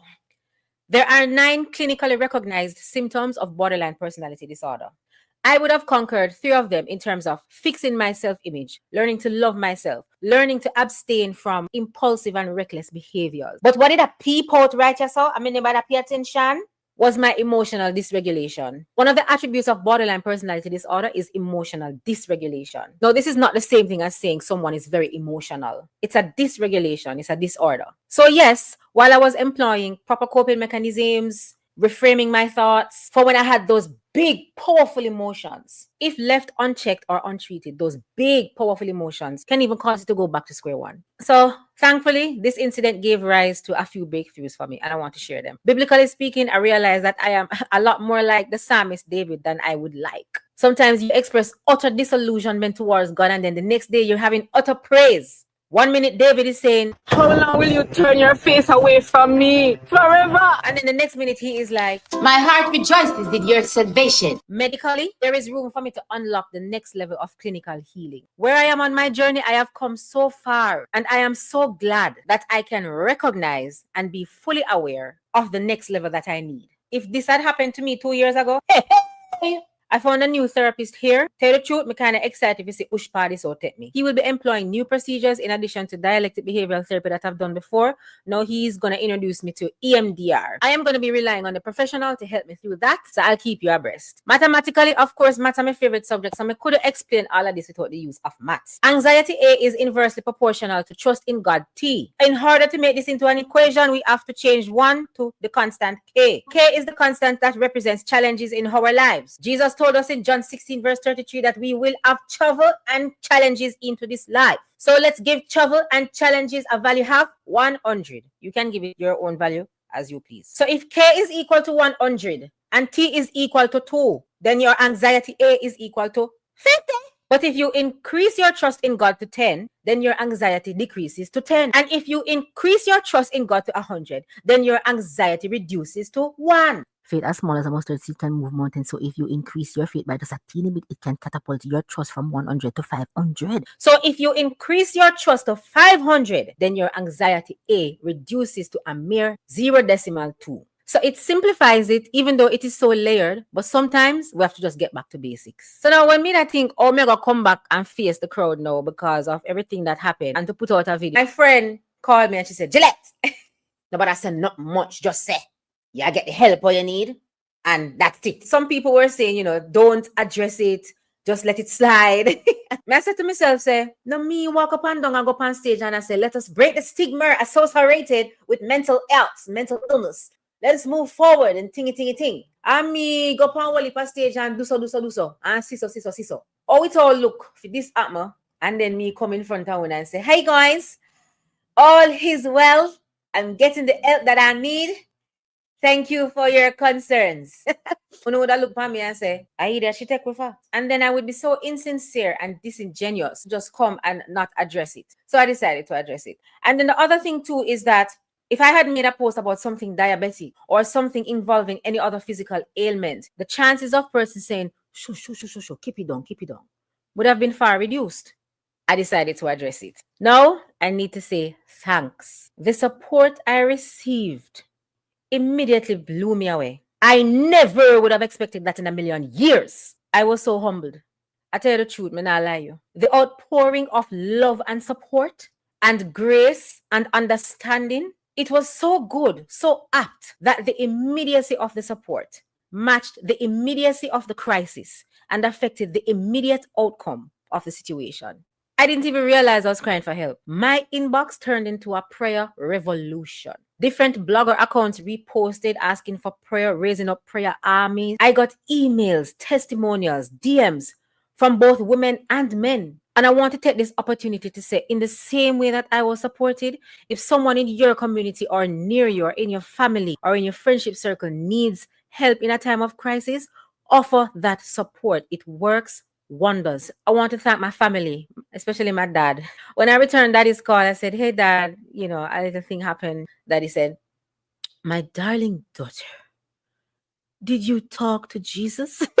I want to thank my cousin that came here and spent a few days with me so that I was not by myself. I want to thank my close friends who have been on this journey with me for decades. Special mention of my friend Nadine Tarawali. Friends who can testify and bear witness to how much I've grown. The fellow content creators that reached out, really, really appreciate it. And I want to make special mention of Certified Samson, Kareem Boyatings, Janina Kruger. I can't mention everybody because instead the video get long. I would like to send greetings. A joke. It's too soon for crack joke. You traumatize the people.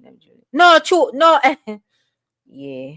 The bloggers who reposted asking for prayers, I thank you so much. I really appreciate you. And last but not least, all my followers, the ones who share, the ones who comment, the ones who DM, the ones who emailed, the ones who were praying, even the ones who were quietly showing their support. I thank you so much. So guys, this is another chapter. We're moving onward and forward ever, backward never. And as always, I hope that this helped somebody. I love you guys. Mwah. Bang! Thank you, Dre, for sending that video over. So EMDR, real quick, eye movement, desensitization, and reprocessing.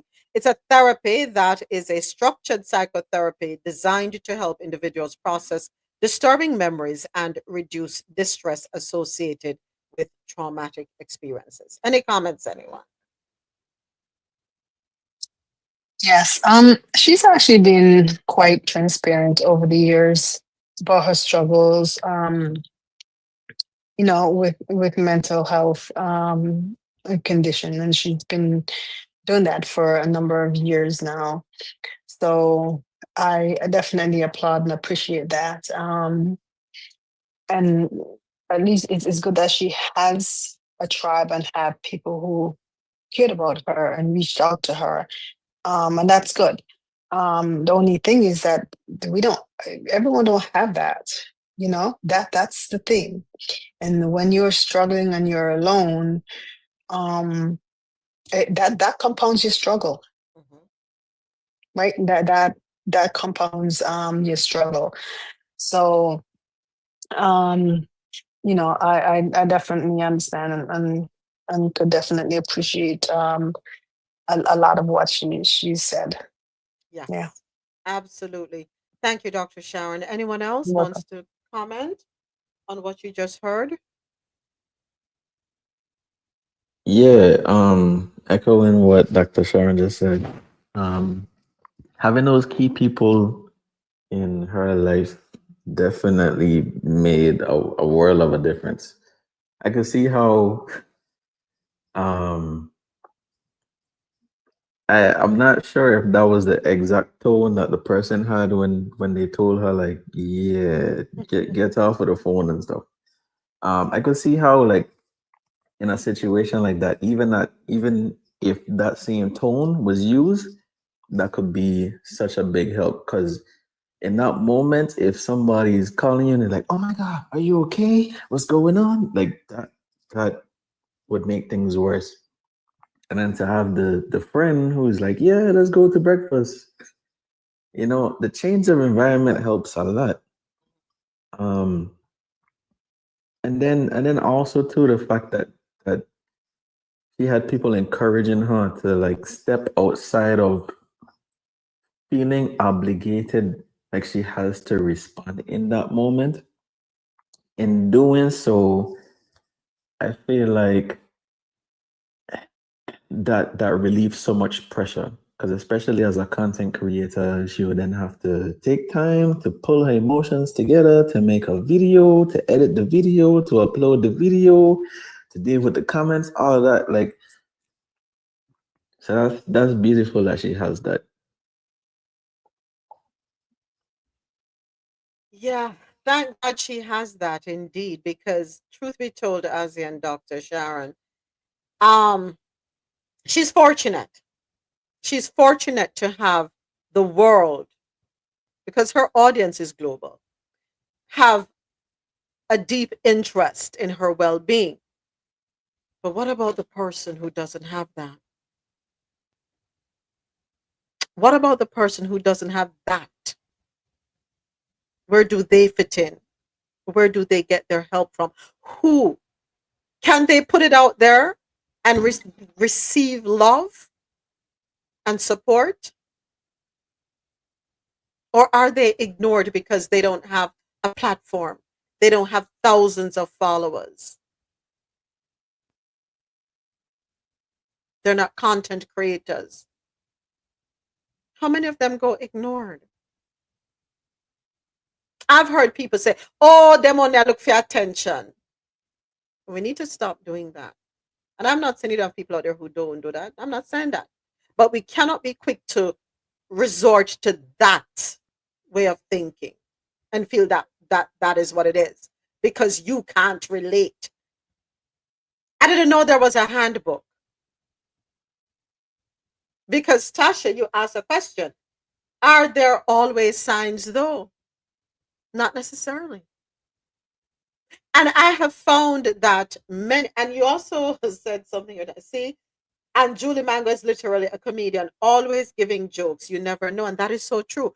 Many comedians, entertainers are struggling. They have some sort of struggle. And they use their talent, their art to mask what it is that they're going through. Robin Williams, for example, absolutely, Ozzy.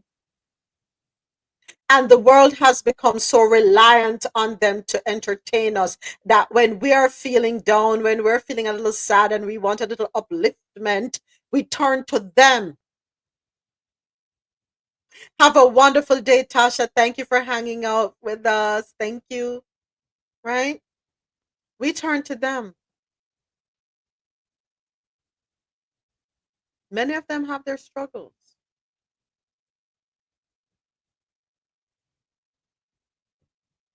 The world needs more empathy, more compassion. We need more safe spaces. We do. Whether it's a family member, a friend, somebody, we all need that. Not everybody has the resources available to be able to get private therapy or um, state or federally funded therapy. Not everybody has access to that. Some people really are in need.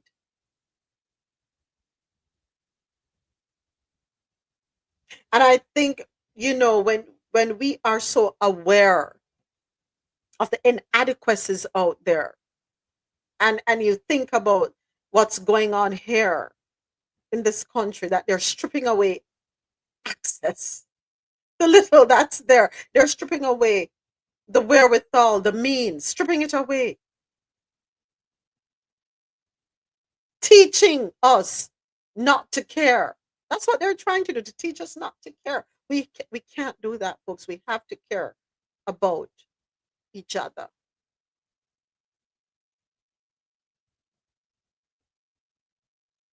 That is so, you don't even start me up. We have to care about each other.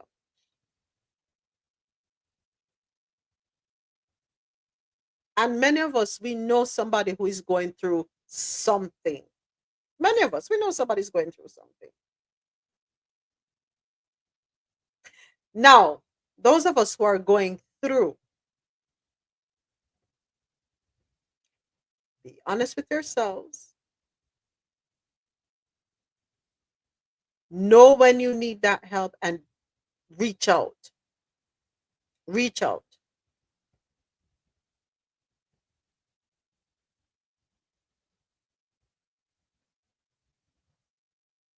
Don't try to sit there and let me figure this out, because sometimes we end up making the wrong decisions, making matters worse. Reach out for the help. If you have friends, family members that you can trust, that will show up for you, reach out. People who care about you, reach out. They're there. And as I said earlier, even if it's just to listen. Right? Any other comments, folks? Dr. Sharon, Rosolo, Adesoji, James Working Man. We can't tell our James asleep. Ozzy. Any comments? For me, I think sometimes when you have people in your circle that continue to have these problems, sometimes you start to think, is this real or is it not? So that's where your empathy may change at times. For me, I have some people in my circle that constantly show up like this. And there are times where I personally have to distance myself from it, because I say in my head, if I was able to overcome certain things, why can't they? And I know that may not be the best way for a person to think, but there are times where I mentally and physically have to excuse myself from that person, because their stuff constantly happens, brings me down. But I do understand the empathy that I have to keep within myself for this person, but there are times that I have to pull away, and that's just for my own sanity. As the years go by, this mental health diagnosis has increased in ways that perplex me at times. But that chemical imbalance, I think, is the most important for me, that allows me to remember that somehow, some way, sometime, unfortunately, some of these people will never be able to get away from the feelings that they're having, or move past, or I don't know if move past sounds too insensitive, but I hope you guys are understanding. I understand. I understand what you're saying. Yeah. And Joe, there's nothing wrong with that, because not all of us are equipped to handle what it is that someone else is going through, or to be able to give them the comfort or the advice. Some of us, we have to know what it is that we are capable of dealing with. I would never knock you for that. If you have to remove yourself, you have to remove yourself, because you know yourself best. You know what it is that you're able to tolerate. And on the same hand, yes, I know there are some folks who don't want the help that's available, because they relish in the attention that they get from being in that state. Yes, we know we have those. We're not going to say they don't exist. We know they do. We know they do. And they like to be able to have the attention every time. All eyes on me. And you will be saying to them, do this, go here, da da da da da da da da da da. Here are some resources, blah blah blah blah blah. All of that get tossed out the window. We know that. We're not talking about those people. Definitely not. Right? But there's so much trauma, if you want to call it that. People are, I think, depending on the culture you're from, some things have been normalized and we don't even recognize what it is.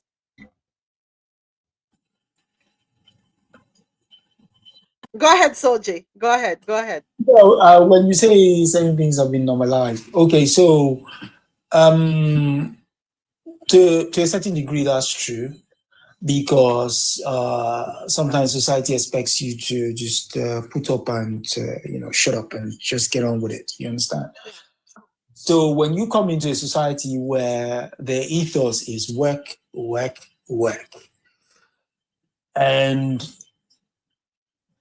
determine based on the kind of work you're doing, certain things start getting dark and there is no outlet, you're going to need the help that lady was talking about. I also recognize the sort of eccentrics that Lady Ja was talking about. There are people who tend to dwell in that kind of spotlight, for want of a better word, right? So I'll give you an example. There was, I use was because he's no longer in the country. So there's a friend of mine who worked for the social services in London a couple of years ago, almost like a decade now. And newlywed, the wife just came from Nigeria, that kind of thing, and 2 years into the wedding. And so I got this call in the middle of the night. I'm talking about 2:10 in the morning, and the phone rings. And I'm like, what? That kind of thing. Who is this? That kind of thing. And the wife says, well, the husband is in the living room and he's basically just talking to himself. He's crying and she doesn't know what to do. So I said, okay, give me time. I'll get there and what have you. To cut a long story short, got there.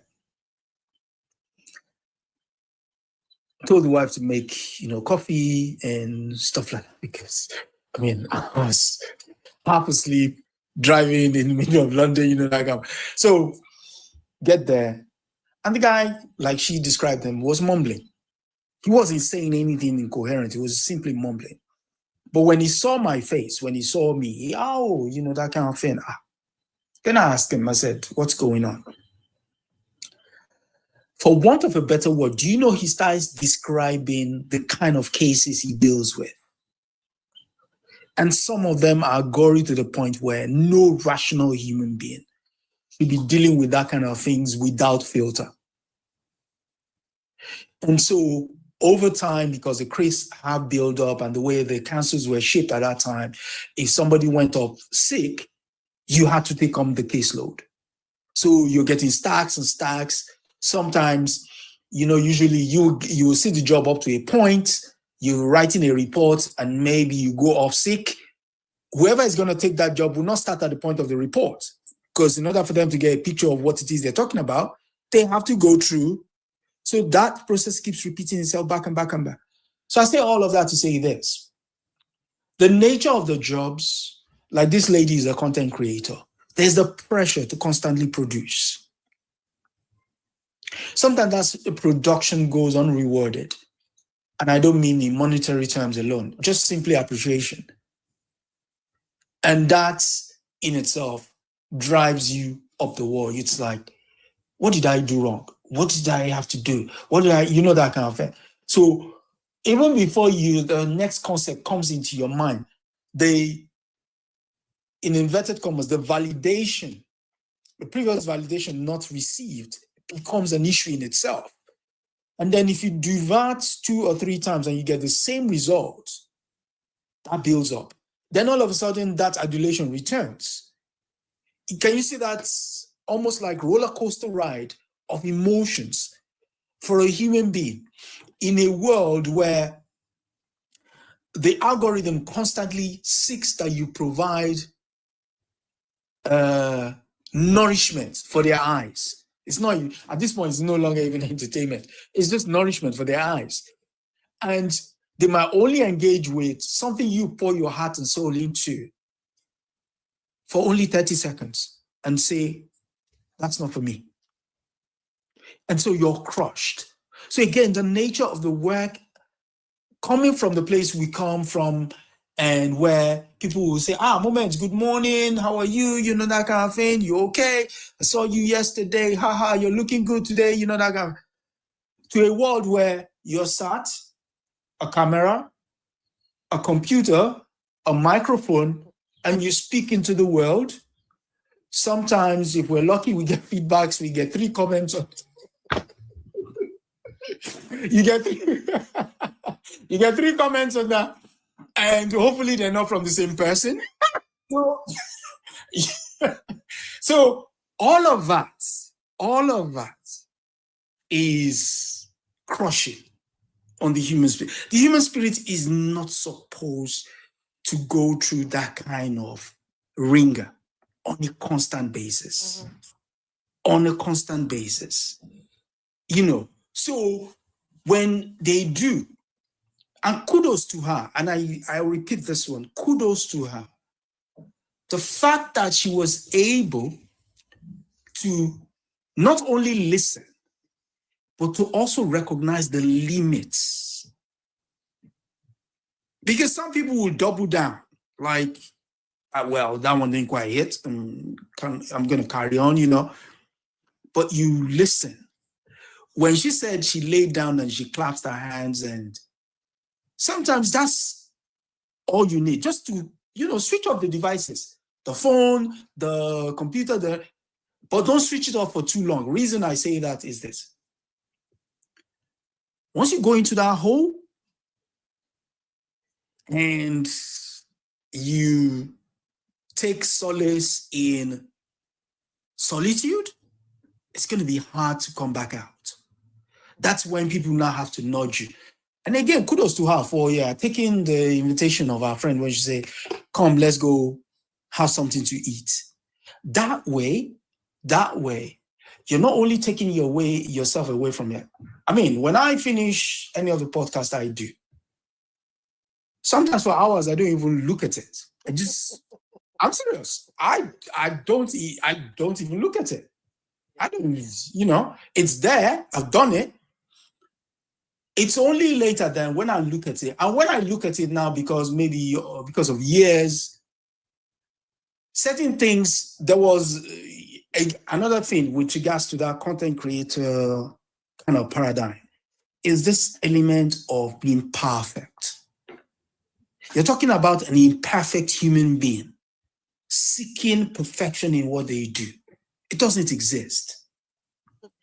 It doesn't. It doesn't.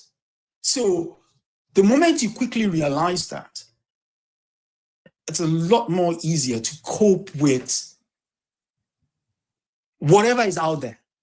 But if you build your quote unquote your growth, based on, and usually this is another sad part. If you have 10 comments under your post, most people are attracted to the one negative one that says, this is shit. I wonder why. You often engage with that one. You forget the 9 others that say, oh, this was informative, it was helpful to me, it's usually that one. Just that one. There's some attraction we have with negativity. Yes, it's just that one. Then you're like, why didn't this one like what I did? Mm-hmm. Who is this one? Mm-hmm. What do I have to do to please this one? Yep. Again, it goes to that thing, that imperfect human being seeking perfection in the eyes of the world. It's like, what are you doing? Facts. You're gonna injure yourself mentally. So basically, when I read the comments, listen, you come in there and you chat all the shit in the world. Right. I give you a thumbs up emoji. Oh, Jesus. That's it. I delete the negative comment. Nah, I don't even. Nah. I delete them. No, the reason I don't delete it is this: the long is there, and people then come after and see comments. For them, it's a way of saying, well, this person is quite open to the idea of not everybody will agree with this point of view. So fine. So again, for us in this space, and for any nature of jobs that we do, where we interface with people, either physically or virtually, we have to understand one thing: you are never going to please everyone.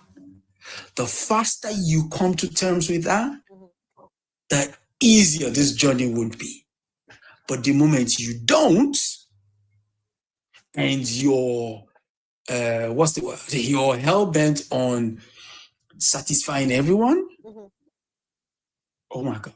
That is, I mean, there have been people who've off themselves on the basis of just a couple of years ago in London, there were two content creators. They were, not content creators like that, but they were essentially the face of a what's it called? What do they call them again? Like a sports channel. Those very popular guys, I kid you not, popular guys that they can't even hurt a fly. And oh God, I don't even want to repeat it. So, but somebody said something untoward on there and they left it there and they got to read about it. And I kid you not, a couple of days, one after the other, you just heard about them offing themselves. So the question is, when you come there, and again, haven't gone to school where cussing and abusing you physically, I don't mean physically, but verbally, and then being able to dish it back also helps the tough skin. It's like, first and foremost, you don't know me. You only know the persona that you see. So why should I even value your opinion? I don't care. I don't care. And even the people that know me won't even say it. So, but if they do, they know they will get it back. That kind of thing. So again, it's important for us, just to understand that we're serving an imperfect world. The product itself has to be imperfect because you grow based on improving yourself. You're never going to deliver the perfect product because the moment you do, you're done. So you can't better whatever is best, so just let it be. So just do your bit, give it to them, and once they're done, that's it. Once I click, thank you for watching this episode, next week, and I click off, you see the minute I click off, the first thing, I take a gulp of water. If it's still during the day, I just go downstairs, open the door, walk out, go into the park, take off my shoes, stand with my feet on the grass. Grounding. That's it. That's it. Then later I'll come back to it. That's it. Honestly, there is someone, what's his name that sings the song Peru? Oh my gosh. Is it Ed Sheeran? Is that his name? Ginger. What's his name? He's a ginger. What's his name? Ed Sheeran. Ed Sheeran. Yes. Thank you. He said he was given some advice. Post your content, leave it alone. Don't look back at it. Don't go checking to see who likes it. Don't go, nothing. Just post it and keep it moving.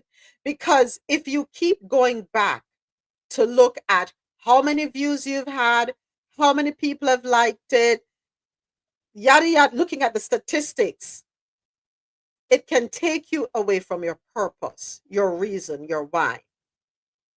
Because it is easy to get sucked into the negative aspect of it. And if you're not careful, it can affect you mentally. You start to question yourself, your self-worth, your reason, your purpose, and then you start to look at yourself, you start to throw a pity party. Do it. leave it. Just do it and just leave it. Keep it moving. Yeah. I mean, you know, if you're on YouTube and you go into your YouTube studio, you know, the first page you come to, the moment you click into YouTube studio, on the top side there's an arrow that says 1, 2, 3. Oh, the first one is usually what you can do to boost your videos. I'm like, why would I need to boost it? Yep, you see it on Instagram, you see it on TikTok, you see, I have a ton of suggestions. Yes. For YouTube, I get the emails, and that's why I know I'm being suppressed on YouTube. And you can't tell me, say, I know Google people, them. I get a ton of emails. Oh, great content, but let me help you. No, thank you. Bye. Then, I mean, for me, it's like, boost your videos. For what? Oh, it's going to be on there forever. Whoever discovers it, discovers it. If they don't discover it, then it's not for them. And then there are people who buy viewers, you know that other stuff. Yeah, of course. Me must spend my money to beg somebody to like exactly. me, beg somebody to follow me. Can you imagine? Baby. No, I mean, it's like begging somebody to be your friend, paying somebody to be your friend. Oh, but we know how they roll here, right? No, who does that? It's like paying somebody to be your friend. Why would I do that? I'm not doing it. I refuse to do it. Rome wasn't built in a day. We'll get to where who is to get the message will get the message out of Soji. That's how I look at it. I mean, besides, the message is not for everyone. Your message is not for everyone. It's for those who will get it. And those who will get it will come across it in one shape or form. That's it. It could just be a whisper that, oh, did you hear what Moment said yesterday on her live? Which one? The one she did Wednesday. Which Wednesday? Previous Wednesday. And then they go and watch that one. And then realize, oh, she's actually doing the kind of stuff that I would love to listen to. And then that person will get talking to somebody else, will get talking to somebody else, will get talking to somebody else. And that's it. Some people will come onto my YouTube channel and say, I didn't know content like this exists. Well, now you know. Now you know, yeah. I've got those messages too. I had no idea content like this exists, you know. Now you know. It's there. Yeah. That's it. So Ja put a comment out of Soji, but isn't one of the reasons for posting to check your notoriety? Well, I mean, all depends, again, it depends on the kind of content you produce. If you produce content to, what's the word? Let me see, very good word. Don't want to trigger your algorithm. If you post content just to rile people, then fine, you can do all of that. There are people who do that, who just put stuff out there, the most outlandish stuff, like this gender versus that gender. What does this gender do to better this gender? What's the other? There's a craze. I mean, it's a long-standing craze anyway. What's his name? The gentleman who died alone, who constantly talks about your Kevin Samuels. Mm-hmm. You do stuff like that, then fine, you know. But I don't do stuff like that. My stuff is like all of the stuff that you. So if you ask me about my channel, it's one basic thing. What does he do? Mine is to tell you whatever you think you're going through right now has been done before, and these were people who did it, and so you could borrow lines from history and use them. Mm-hmm. Because the guys who went against your previous ancestors are using the same playbook. So if your ancestors already have the answers to their antagonisms, why is it that we're not using our ancestors' answers to reply? That's it. Simple. That's a whole nother rabbit hole, huh? Done. Thank you, Adesoji. All right, folks, it is that time. Thank you so much. I really appreciate all the engagement. Everyone listening on YouTube, watching on YouTube, thank you so much for being here. We're going to be back with another episode tomorrow morning, starting at 9:30 a.m. Eastern on YouTube Live. Until then, have a wonderful Coffee in Tow is an interactive world news podcast, a dynamic and engaging live show that streams across multiple internet radio stations worldwide. This podcast brings you real-time news updates, in-depth analysis, and interactive discussions on global events, making you a part of the conversation no matter where you are. With a diverse range of expert guests and listener participation, it's your go-to source for staying informed and connected to the world. Coffee in Tow is brought to you in part by Lormel Skin Food. Log on to lormelskinfood.com. Discover the range of natural skincare solutions. Indulge in the radiance of natural and organic beauty with the best natural and organic soap bars, whipped soaps, body butters, and oils. All 100% natural products. Lormel Skin Food for a natural, beautiful you. The world's best coffee from our farms to your cup. It's Grand Coffee House.